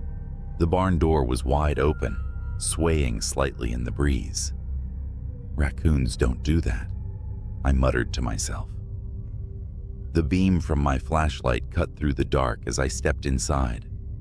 The barn smelled of hay and earth, familiar but strangely oppressive that night. The cows were agitated, shifting nervously in their pens, their eyes reflecting the light with unnatural brightness. The mule, usually indifferent to everything, let out a low, uneasy bray from the back corner. "Hello?" I called out, though I wasn't sure why. Maybe I hoped whoever, or whatever, was there would just leave if they heard me. No response. Just the sound of animals shifting and the faint creak of the barn's wooden beams. Then I saw them. Footprints in the dirt floor. Bare, human-like prints. But they were wrong. The toes were too long, almost clawed, and the stride was unnatural, too far apart, like whoever made them was crawling or bounding rather than walking. I followed the tracks to the far corner of the barn, where the mule stood trembling, its ears pinned back. Beyond it was the old ladder that led up to the hayloft. The prints stopped there, but the mule's reaction told me whatever it was hadn't just disappeared. I didn't want to go up there. Every instinct screamed to leave, to lock the barn, and pretend I hadn't seen anything. But I couldn't shake the feeling that if I ignored it, whatever was lurking up there wouldn't stay contained. I climbed the ladder slowly, the wooden rungs creaking under my weight. My flashlight swept across the hayloft. It was empty at first glance, just piles of straw and old tools gathering dust. Then I noticed something odd. In the far corner, where the moonlight filtered through the slats, the hay was matted down, like something had been lying there, and next to it, scratch marks, long, deep grooves in the wood, as if made by claws. That's when I heard it, a faint clicking sound coming from above me. I froze, my breath catching in my throat. The barn had no second story, just the roof beams overhead. Slowly, I tilted the flashlight upward. Something was there, crouched among the beams, its pale limbs impossibly thin and long, its head cocked at an unnatural angle, as if studying me. Its eyes reflected the light like an animal's, but they were too big, too human. It moved suddenly, skittering along the beams like a spider, the clicking sound growing louder as its claws scraped against the wood. I don't remember climbing down. 1 second, I was staring at it, and the next, I was sprinting toward the house, my flashlight bouncing wildly in my hand. I slammed the door behind me and locked it, my heart pounding so hard, it hurt. The house felt wrong now, like it wasn't safe anymore. I grabbed my phone to call for help, but there was no signal. Not unusual for the area, but it felt deliberate. Then, the lights flickered and went out, plunging the house into darkness. I could hear it now. The faint asterisk, click, click, click asterisk of claws on the porch outside. It wasn't trying to hide anymore. It wanted me to know it was there. I moved as quietly as I could, grabbing the only weapon I could find, a rusty hatchet from the fireplace tools. The sound moved to the side of the house, then the back, as if it was circling, testing the walls. Then came the worst sound yet, the creak of a window sliding open upstairs. It was in the house. My mind raced. There was nowhere to run, nowhere to hide that it wouldn't find me. The only option was to face it. Hatchet in hand, I crept up the stairs, every step feeling like it could be my last. The hallway stretched out in front of me, the guest room door slightly ajar. The faint moonlight spilling in showed the curtains fluttering. The window was wide open. The clicking had stopped. I pushed the door open slowly. The room was empty, but the bedspread was disturbed. Claw marks raked across the headboard. My pulse was deafening in my ears as I backed out of the room. That's when I felt it. Hot breath against my neck. I spun around, swinging the hatchet wildly. It caught something, the blade sinking in with a wet asterisk thunk asterisk. A screech filled the air, high-pitched and inhuman. The creature recoiled, its long limbs thrashing as it tried to pull away. I saw it clearly for the first time, its skin pale and stretched taut over its bones, its face a grotesque mimicry of human features, twisted into something predatory. I didn't stop swinging until it stopped moving. When the sun rose, I buried what was left of it in the woods. I don't know what it was, and I don't want to know. My friend's farm looks peaceful in the daylight, but I'll never stay there again. Some things aren't meant to be explained, and some places aren't meant to be guarded alone. A week after that night, I got a call from my friend.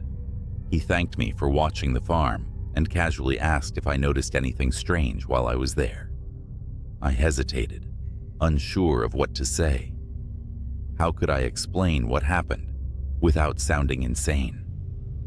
Instead of answering directly, I asked why he'd asked. His tone shifted, less casual, more guarded. "Well," he began, "we've been having issues for a while. Strange sounds in the barn, missing animals. Thought maybe it was coyotes or feral dogs. But the footprints we've found don't match anything we know. The neighbors have seen things near the woods." "Things?" I asked, my voice tight. "Yeah, like figures. Too tall, too thin, running on all fours. One of the neighbors swears it looked right at him. They won't come near the property now." He laughed nervously. Honestly, I figured it was just their imagination until we started losing livestock. I gripped the phone tighter, my pulse quickening. Why didn't you tell me this before I stayed there? There was a long pause. I didn't want to scare you off. Besides, we figured it was just animals. Nothing that'd bother a person, you know? I didn't respond. My thoughts were spiraling back to that night, to the thing in the barn, its impossible limbs, the way it moved, how it felt too smart, too aware. Hey, he added, we're putting the place up for sale. The wife and I decided it's not worth the stress. Whoever buys it can deal with whatever's out there. That was the last time I heard from him. The farm sold within a month, and I heard the new owners moved in without issue. For a while, I thought that was the end of it. I tried to convince myself that whatever I'd faced that night was gone, that maybe I'd killed it. But deep down, I knew better. About 3 months later, I was back in the city, starting to feel normal again. Then one evening, as I was locking up my apartment for the night, I heard it. A faint asterisk, click, click, click, asterisk, from somewhere in the hallway. My blood ran cold. I stood frozen, staring at the peephole in my door, expecting to see something staring back. But when I finally worked up the courage to look, the hallway was empty. The sound stopped. But now, every night when it's quiet, I listen for it. Sometimes I think I hear it, just at the edge of perception. A soft, rhythmic asterisk, click, click, click, asterisk, like claws on wood, like it's waiting for me. And I know one thing for sure, whatever it is, it doesn't stay on the farm. You'd think that driving an 18-wheeler through endless highways at night would make you immune to fear. I mean, I've seen it all. Road rage, accidents, even a guy walking naked on Route 66 like he was auditioning for a horror flick. But what happened last month? That wasn't the usual trucker nightmare. That was something else. Something wrong. I'm hauling cargo across Nebraska, about 2 a.m. The road is a strip of black slicing through miles of flat nothingness. It's quiet except for the steady hum of the rig's engine, the kind of quiet that lets your thoughts wander to dark places. Then, my CB radio crackled to life. "Breaker 19, you out there?" The voice was low, shaky. I hesitated. Usually it's other truckers chatting about routes, weather, or just swapping jokes to kill the boredom. But something in his voice had me grabbing the mic. "Yeah, this is Long Haul. What's up?" Static hissed for a moment before his reply came through. I think I'm being followed." "Followed?" I asked, gripping the wheel tighter. My eyes scanned the rearview mirrors out of reflex, even though I knew the highway behind me was empty. "You sure about that? Ain't nobody out here but us." The radio crackled again, and his voice came through more frantic this time. "It's not a car. I don't know what it is. It's been tailing me since mile marker 240. Every time I look back, it's closer." "Closer? What are you seeing, man?" I asked, feeling a bead of sweat roll down my temple. Nebraska highways don't exactly have streetlights, and whatever he was dealing with was probably some stray animal or a trick of the dark. He didn't answer right away. Instead, there was a long pause, filled only with static, before he finally whispered, "Eyes." "Eyes?" I repeated, my stomach tightening. "Yeah," he said, his voice trembling. "Like headlights, but wrong. Too low to the ground, and they flicker, like they're blinking. I swear to God, man, it's watching me." I glanced at my GPS. Mile marker 240 was about 10 miles behind me. Whatever was happening to this guy, it wasn't far off. "All right, buddy, stay calm. Where are you now?" "Just past mile marker 250. It's still back there. but it's closer. I can feel it." His voice cracked, and for the first time, I heard real terror in his words. This wasn't just highway paranoia. He truly believed something was after him. "Listen," I said, trying to keep my voice steady. "There's a rest stop at 255. Bright lights, other truckers. Head there, and I'll meet you." "No," he snapped, almost yelling. "It won't let me stop. Every time I slow down, it gets closer. I can hear it, like claws scraping the pavement." My blood ran cold. I turned on my high beams, as if that would somehow protect me. "What's your rig?" I asked. "I'll look for you on the road." "Freightliner Cascadia. White cab, red trailer," he muttered. "But I don't think you'll make it in time." Then the radio went dead. I grabbed the mic again. "Breaker 19, you there? Talk to me." Static hissed in response. My heart pounded as I pushed the accelerator, the engine growling as the truck surged forward. I was determined to catch up to him, or at least see what the hell was going on. At mile marker 252, I spotted him. A white Freightliner with a red trailer barreled down the highway ahead of me, swerving erratically. His brake lights flickered, as though he was trying to stop, but couldn't. Then I saw them. Eyes.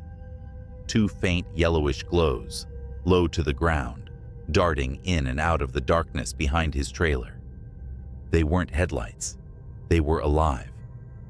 "Jesus Christ," I whispered, my palms slick against the steering wheel. The glowing orbs moved like they were studying him, stalking him. Then, they shifted focus. To me.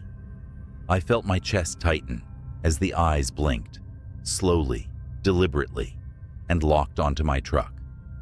Suddenly, the Freightliner veered off the road, its horn blaring in a panicked howl. It disappeared into the cornfields, leaving me alone with whatever had been chasing it. The glowing eyes began to speed up, closing the distance between us. I floored it. My rig groaned under the strain, the speedometer climbing past limits I knew weren't safe for a truck this size. But the eyes kept up, growing brighter, hungrier. The road ahead blurred as adrenaline coursed through me. Then I heard it. A scraping, like metal on asphalt. It wasn't coming from my rig. It was coming from underneath it. My radio came back to life with an ear-splitting burst of static. A voice came through, distorted and guttural, nothing like the man I'd been speaking to earlier. "You can't outrun it." The sound of claws raked across my trailer, and I felt the whole truck shudder. I gritted my teeth, swerving wildly to shake whatever was beneath me. The weight shifted, and I nearly lost control, the trailer fishtailing dangerously close to the edge of the road. Up ahead, the rest stop appeared like a beacon of hope, its floodlights cutting through the darkness. I didn't slow down. I couldn't. The eyes vanished just as I burst into the parking lot, skidding to a halt amid a few other rigs. My hands trembled as I killed the engine and jumped out of the cab. Nothing. No glowing eyes. No claws. Just the hum of fluorescent lights and the distant chirp of crickets. Other truckers looked at me like I was crazy as I inspected the underside of my truck. Deep gouges ran along the metal, like something with claws had been clinging to it. My legs felt like jelly as I slumped against the side of the cab, breathing hard. "Hey, you all right?" one of the truckers asked, stepping closer. I opened my mouth to speak, but froze when I saw it. Out in the distance, just beyond the edge of the floodlights, two faint yellow eyes blinked. Then they disappeared into the darkness. I quit long hauls the next day. Let me tell you something. Long-haul trucking is not for the faint of heart, not just because of the endless miles or the isolation, but because of the things you see at night. I've been on the road for over 15 years, driving through every back road, highway, and nowhere town you can imagine. Nothing shakes me easily. But one night, one stretch of black asphalt made me question everything. It was a clear autumn night when I picked up a late delivery from a warehouse in Kentucky, heading west to Missouri. The load wasn't anything out of the ordinary, crates of furniture, some tools, but the route took me through a patch of the Appalachians that's more shadows than road after dark. Truckers call it the Devil's Backbone. Why? Because people and vehicles disappear there. But nobody ever really talks about it. We just drive. As I crossed into the mountains, the CB radio crackled. A gruff voice, another trucker said, "Breaker 19, anyone rolling through Backbone tonight might want to steer clear." Silence. I should have turned around then, but I didn't. Superstitions, I muttered to myself. Besides, I had a deadline to meet. An hour later, the road narrowed. The moonlight barely penetrated the thick trees overhead. My headlights fought against the ink-like darkness. The forest leaned too close, like it was watching. Then it happened. Out of nowhere, a shape darted into the road. I slammed on the brakes, my trailer screeching and groaning behind me. The truck stopped inches from what looked like a deer? No, not a deer. It was too tall, too thin. The thing turned its head toward me, and I swear its face wasn't right. Black eyes, like a doll's eyes, and its mouth, jagged like it had too many teeth. It tilted its head almost curiously before lurching away into the woods. My hands gripped the wheel, knuckles white. My instincts screamed to keep driving, but my engine stalled. That's when I saw the scratches. 3 deep parallel gashes raked across my hood. Fresh, the kind no animal leaves behind. The CB buzzed again, but it wasn't static this time. A low growl came through, like an animal, or a man imitating one. "Still rolling, driver?" A voice rasped, half laughing, half snarling. I was about to radio back, demand who it was, but the air in the cab grew cold. Breath fogged in front of me, though my heater was blasting full, and the forest, so loud with crickets and wind minutes before, had gone dead silent. Then came the footsteps. Heavy, slow, something big, something deliberate. I refused to look out the window, but in my mirror, I saw the outline of something. Something tall, too tall. It stood just beyond the reach of my brake lights, watching. A gut instinct I'd never felt before screamed at me to stay in the cab. The truck finally roared back to life. I floored it, the trailer swaying as I tore through the twists and turns. The further I got, the more the feeling of being hunted lessened. But it wasn't over. 30 miles later, I pulled into a rest stop, one of those desolate lots with a vending machine and a flickering light. Another rig was parked there, engine off, but no driver in sight. I stepped out, my boots crunching gravel, and checked my hood. Those gashes, they weren't just scratches anymore. They were smoking, smoldering like they'd been branded into the metal. And then, from the woods beside the lot, came a laugh. Not a man's laugh, not a child's laugh. It was distorted, like a tape player chewing on a bad recording. The hairs on my arms stood on end. "Driver," the same voice from the CB crooned, but this time it wasn't over the radio. It was in the air, behind me. I spun around, but no one was there. Just my truck, just the woods. But deep in those trees, I swear, I saw eyes.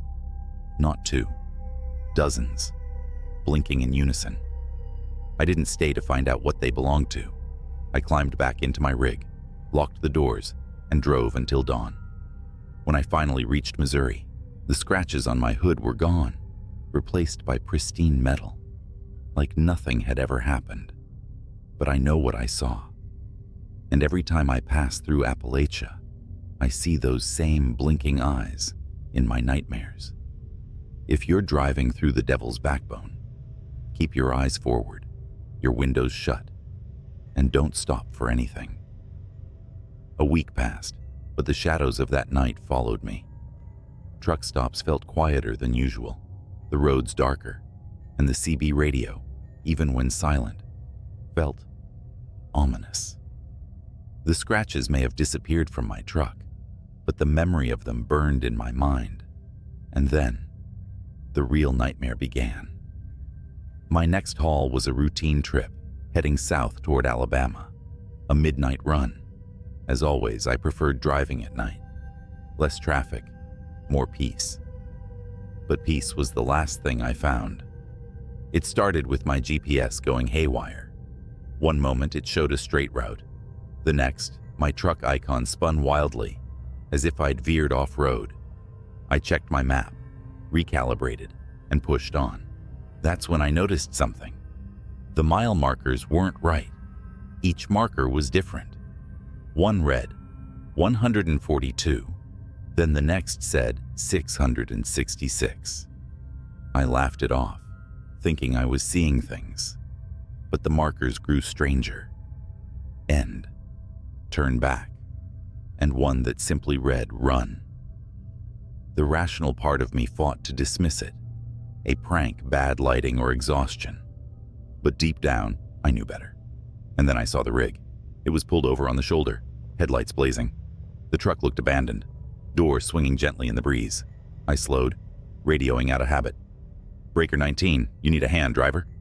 Static. The closer I got, the more I noticed something wasn't right. The rig's cab was empty, but the trailer doors hung open, swaying like something or someone had forced them apart. What stopped me cold was the graffiti scrawled across the trailer in thick black letters. Nothing leaves. I slammed the accelerator.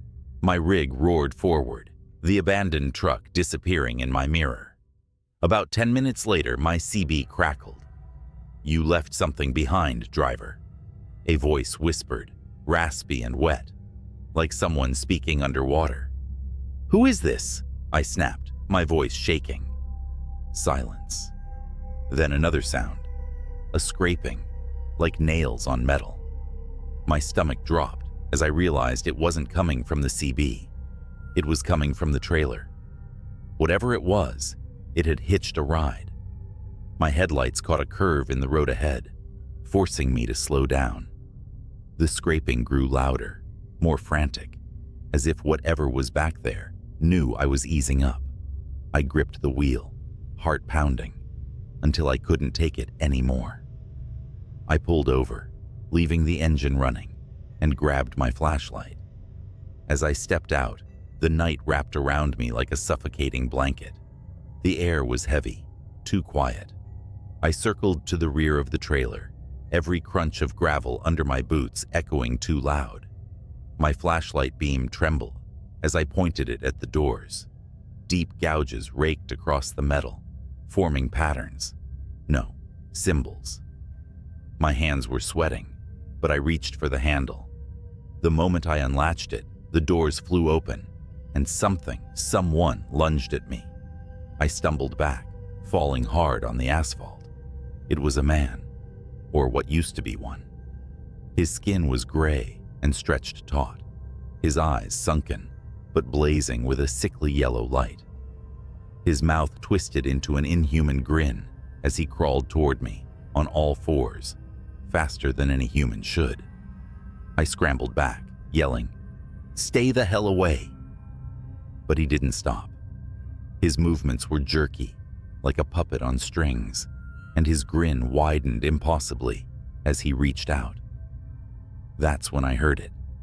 The sound of tires screeching, a horn blaring, and then the crunch of impact. Another truck coming around the bend had plowed into the figure, throwing it into the ditch. I staggered to my feet, breathing hard, as the driver of the other rig jumped out. "You okay?" he asked, looking me over. I pointed to the ditch, but when we checked, the thing was gone. Only a smear of dark, oily blood remained. We didn't talk much after that. The other driver offered to follow me to the nearest truck stop, and I didn't argue. The rest of the drive was uneventful, but the entire time, I felt those eyes on me. watching, waiting. When I reached the stop, I parked, climbed into the sleeper, and locked every door. I didn't sleep. I couldn't. Somewhere out there, in the vast darkness, that thing was still lurking.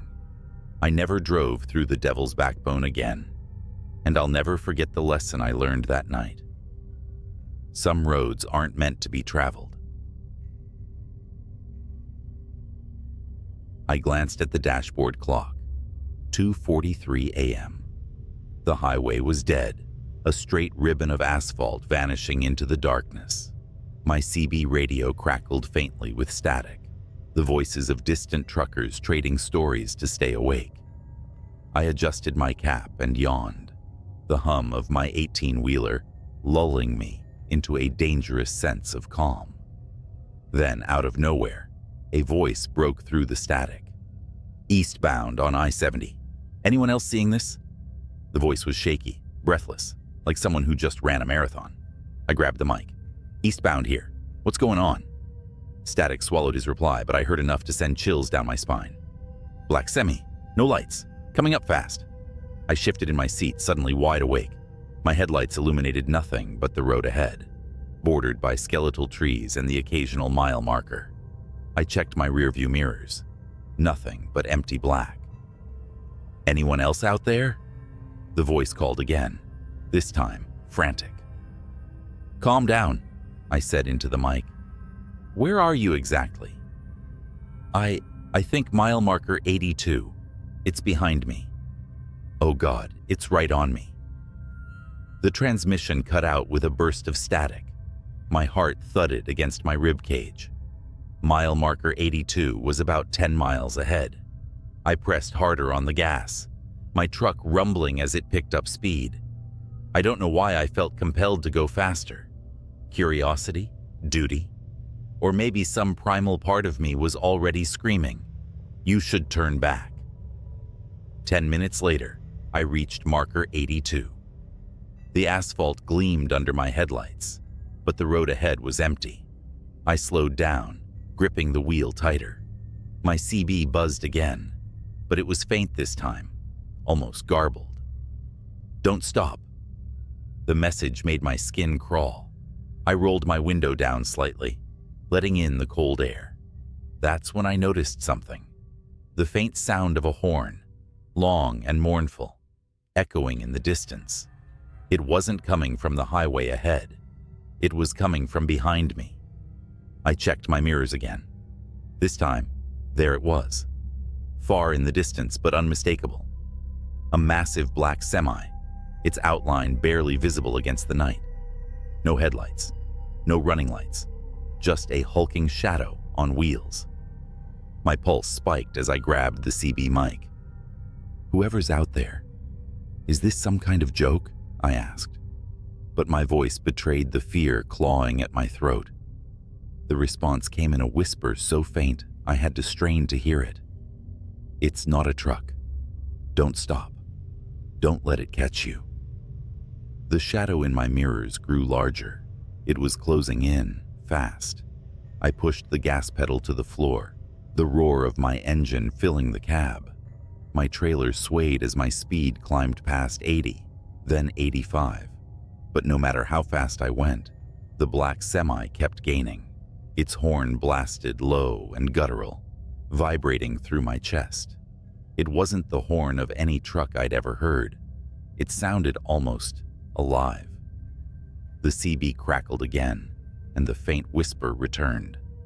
"Don't look at it. Whatever you do, don't look at it." I didn't want to, but when the thing roared up beside me, I couldn't stop myself. I turned my head. The cab of the black semi was empty. No driver, just a void where a driver should have been. The windows weren't tinted. They were black holes, devouring the light of my headlights. The truck's grille was bent into a wicked snarl, like some kind of metal maw. I yanked my eyes back to the road and slammed the accelerator harder. My truck groaned under the strain. The black semi swerved, its shadowy mass brushing against my trailer. Sparks flew, lighting the darkness like fireworks. "Get off the highway," the CB hissed. There was an exit up ahead, barely lit by a single flickering lamp. Without thinking, I veered toward it, tires screeching as I took the turn too fast. My truck wobbled but held steady as I barreled down the narrow exit ramp and onto a deserted country road. For a moment, I thought I'd lost it. The road stretched out empty before me, flanked by fields of tall grass swaying in the wind. My shoulders sagged with relief. But then the horn sounded again, closer this time, and my blood ran cold. In my side mirror, I saw it. The black semi was following me off the highway. "Leave me alone," I shouted into the CB, but the static gave no reply. The road grew narrower, twisting and turning through the darkness. The black semi's headlights, no, the absence of headlights, loomed behind me, swallowing the faint glow of the moon. Up ahead I saw it, a bridge, old, rickety, and far too narrow for two trucks. I didn't slow down. If the thing wanted to take me out, it would have to follow me across. The bridge groaned as my truck rolled onto it. Wooden planks creaked and snapped under my weight. I made it halfway across before I heard a deafening crash behind me. I glanced in the mirror and saw the black semi barreling onto the bridge. Its sheer size was too much for the old structure. The wood splintered and the bridge began to collapse. I floored it, the edge of the bridge just a few yards away. The black semi's horn blared one last time, a guttural scream that sent chills down my spine. Then the bridge gave out entirely. I felt my rear tires hit solid ground, just as the rest of the bridge crumbled into the river below. I slammed on the brakes and skidded to a stop, my chest heaving. Behind me, the black semi disappeared into the churning water, its horn fading into silence. For a long time, I just sat there, staring at the empty road ahead. The CB crackled once more, a final whisper cutting through the static. "You made it, but it'll be back." I never took that route again. Hell, I've never driven at night since. Whatever that thing was, it wasn't a truck. And if it ever comes for you, don't stop. Don't look at it, just run. Any other. A dispatch about a disturbance on Lincoln Avenue, a rundown stretch of road I've driven 1,000 times. Routine, I thought. But nothing about that night would be routine. I'm an officer, and my job is to answer calls, no matter how bizarre they might sound. The caller reported screams, frantic footsteps, and what they described as shadows chasing shadows. Dispatch didn't think it sounded credible, but they sent me anyway. Pulling onto Lincoln Avenue at 3 a.m., I slowed to a crawl. The street was empty, the kind of silence that presses on your ears until you swear you're hearing whispers. My patrol car's headlights cut through the night, bouncing off the cracked windows of old shops and boarded-up buildings. Then I saw her, a woman sprinting down the middle of the street. She was barefoot, wearing a torn dress, her face twisted in sheer terror. I rolled down my window to call out to her, but before I could, she stopped dead in her tracks, her neck snapping around like she'd heard something I couldn't. She screamed, and that's when I saw it, something moving behind her. But there was nothing there, not at first. I jumped out of the car, flashlight in hand, and yelled for her to stop. She ran toward me, sobbing, begging for help. Her words were a jumbled mess, but I caught bits and pieces. "It's coming, invisible, it touched me." Suddenly, she was lifted off the ground. No hands, no wires, nothing. Just her body, rising like a marionette. Her feet dangled in the air as her screams turned to choking gasps. My instinct was to run to her, but my feet wouldn't move. It was like the air around me had turned solid. I could only watch as her body twisted unnaturally, her arms and legs contorting in directions they shouldn't go. Then, her head snapped. She fell to the pavement in a heap, lifeless. The silence returned, thick and heavy. My radio crackled with static, but no voices came through. I approached her cautiously, flashlight shaking in my grip. Her wide, glassy eyes stared up at me, mouth frozen, mid-scream. There were bruises around her neck, bruises that didn't look like they came from human hands. I called for backup, but deep down, I knew no one would believe what I just saw. As I waited, something caught my eye. A shimmer in the air, like heat waves rising off asphalt. It hovered where the woman had been lifted. My heart pounded as I reached for my gun. The shimmer moved toward me, slow and deliberate. I fired. The bullet hit something. The shimmer flared, twisting like a living thing in pain, then vanished. But the air didn't feel any lighter. Whatever was out there, I knew it wasn't gone. When backup arrived, I didn't tell them everything, just that I found her like that. The official report chalked it up to a hit and run, the case marked unsolved. But I couldn't let it go. That was the night I learned about the Tartarus Archive. But that's a story for another time. For now, just remember, not everything you see on Lincoln Avenue is real, and some things you don't see are more real than you'd like to believe. Weeks passed, but the image of that woman's body didn't leave me. Every night, I drove down Lincoln Avenue on my patrol, scanning for something, anything, to make sense of what happened. But the street stayed empty, a scar on the city's map. I became obsessed. I started digging through old police files, hoping for patterns. Reports of disappearances on Lincoln Avenue dated back decades. Most were written off as runaways, accidents, or unexplainable events buried under paperwork. But some officers, those who worked late shifts on the avenue, had left chilling notes in the margins of reports. Felt watched, couldn't see anything, but it was there. I tried to share my concerns with my partner, but he brushed it off. "Don't go looking for ghosts," he said. But I couldn't stop. One night, my obsession nearly killed me. I was parked on the avenue, engine off, windows cracked. It was quiet, too quiet. Then, a sound, a faint hum, like static, but coming from nowhere. My skin prickled. I stepped out of the car, flashlight in hand, and looked around. That's when I saw the shimmer again. It was closer this time, less subtle. The air seemed to bend around it, distorting the empty street like a funhouse mirror. My gut screamed at me to get back in the car, but something about it was magnetic. Against all reason, I stepped closer. The shimmer moved. It was fast, darting down the street like a predator circling its prey. My flashlight flickered, then died. My gun felt useless in my holster. And then, I heard the whisper, "You shouldn't be here." It wasn't a voice, not exactly. It was in my head, but louder than my thoughts. I stumbled back, the whisper growing into a deafening roar. Shapes began to form in the shimmer, elongated limbs, hollow eyes, twisted mouths that didn't belong on any living creature.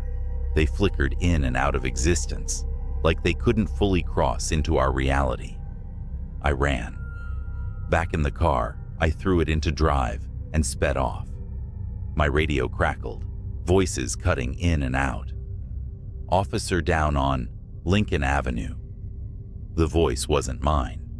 When I reported the incident, I was met with silence. My captain gave me a long, hard look, then dismissed me for the night. 2 days later, I was called into his office. He handed me a file labeled Classified Tartarus Division. Inside were grainy stills from security footage, the woman I'd seen that night, the shimmer, and other images, faces contorted in terror, bodies suspended in midair, shadows that didn't belong to anything human. He said only one thing: "You didn't see anything." I didn't sleep that night. Instead, I combed through the Tartarus file in secret. There were names of other officers, all with eerily similar accounts, all sworn to silence. A few had gone missing. That's when I found the recording.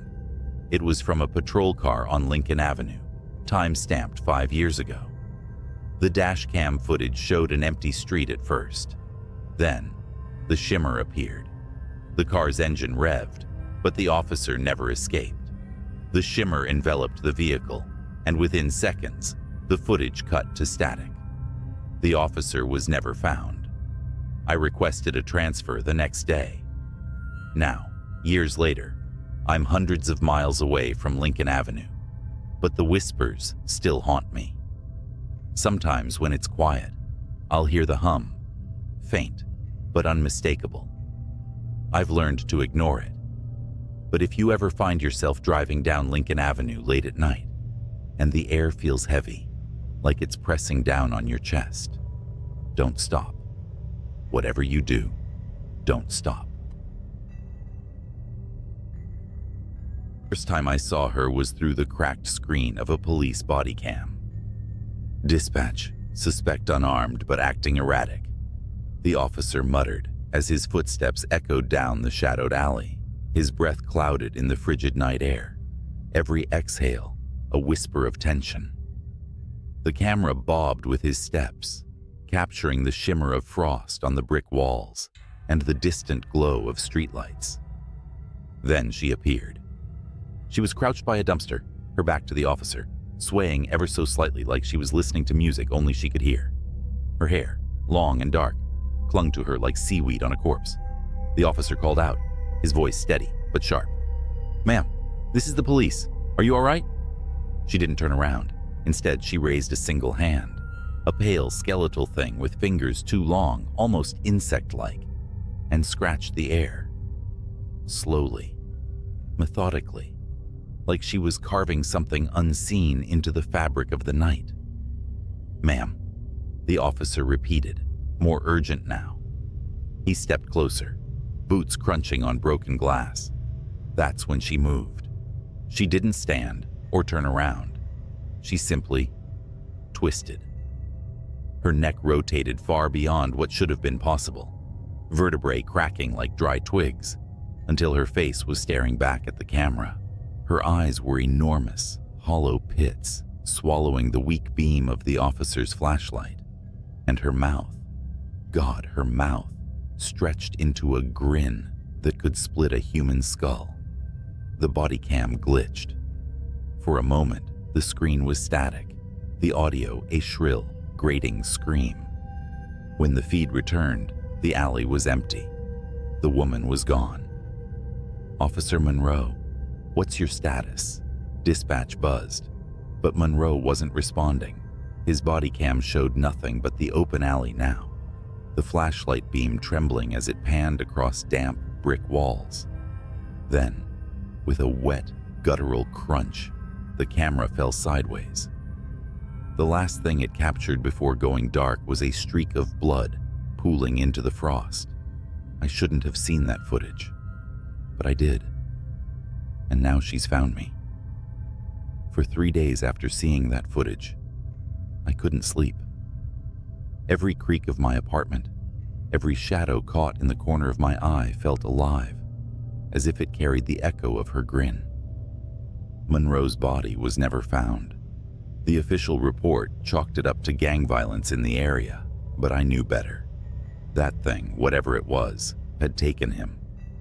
I work in law enforcement too, just not on the front lines. My job was to review body cam footage for ongoing investigations, compiling evidence for court cases. After Monroe's footage, I told myself I'd misinterpreted what I saw. Maybe it was a trick of the light, a camera malfunction, or exhaustion playing tricks on my mind. But the night after I filed the footage, I got a message in my inbox. Unreviewed Incident 1127 Code, redacted. It was flagged for immediate review, a case assigned to me, and only me. At first, I thought it was a mistake.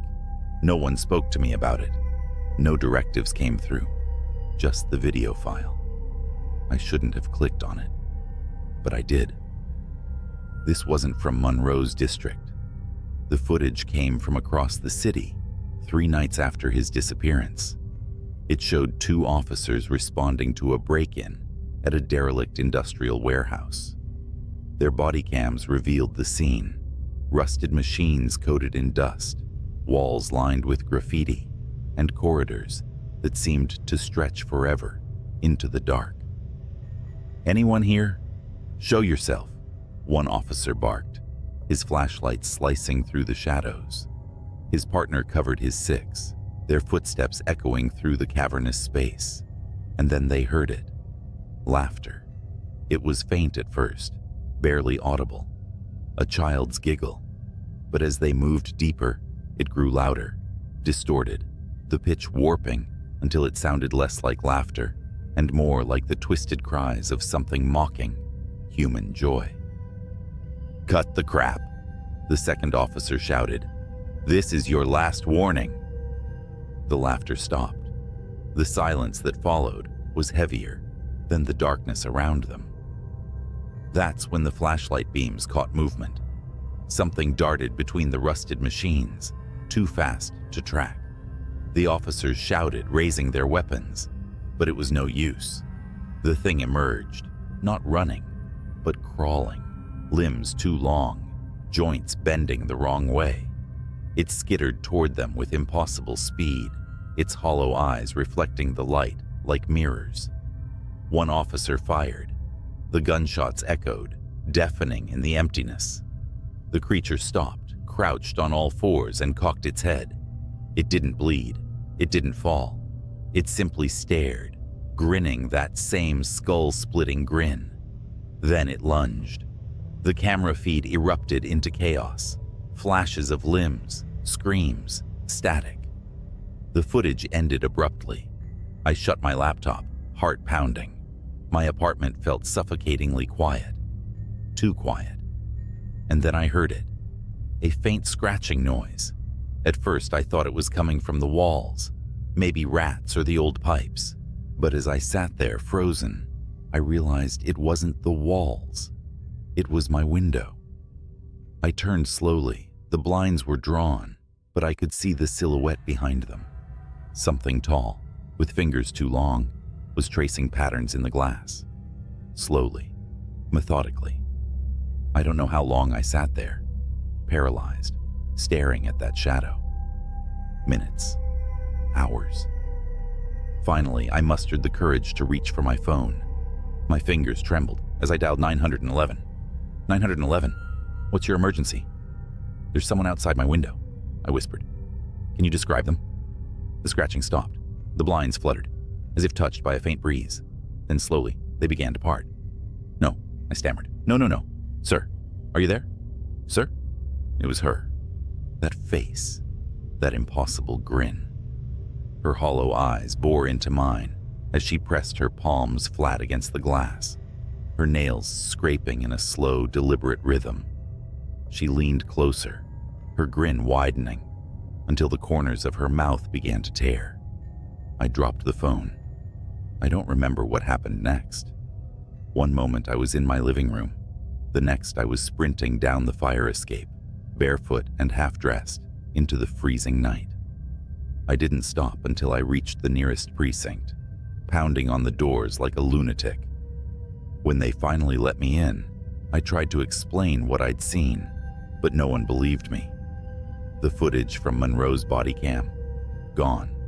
The unreviewed file, deleted from the system. They pulled up my personnel file and flagged me for mental health evaluation. I quit the next day. Now I'm writing this from a motel on the edge of town, lights blazing, a chair propped against the door. I don't think it'll matter. Wherever I go, she'll find me. If you're reading this and you work with police footage, take my advice. Don't click on anything marked redacted. And if you ever hear laughter in the dark, run. Don't look back, because no matter how fast you run, she'll be faster. It was just past midnight when my phone buzzed. The caller ID flashed restricted, but something about the timing felt off. I was home alone, sprawled on the couch with a half-empty beer and some late-night TV reruns. The sound of the phone ringing in the quiet room was like a scream. I hesitated but answered anyway. "Hello?" A voice, frantic and low, whispered, "Are you home? Lock your doors. Now." I froze. Every muscle in my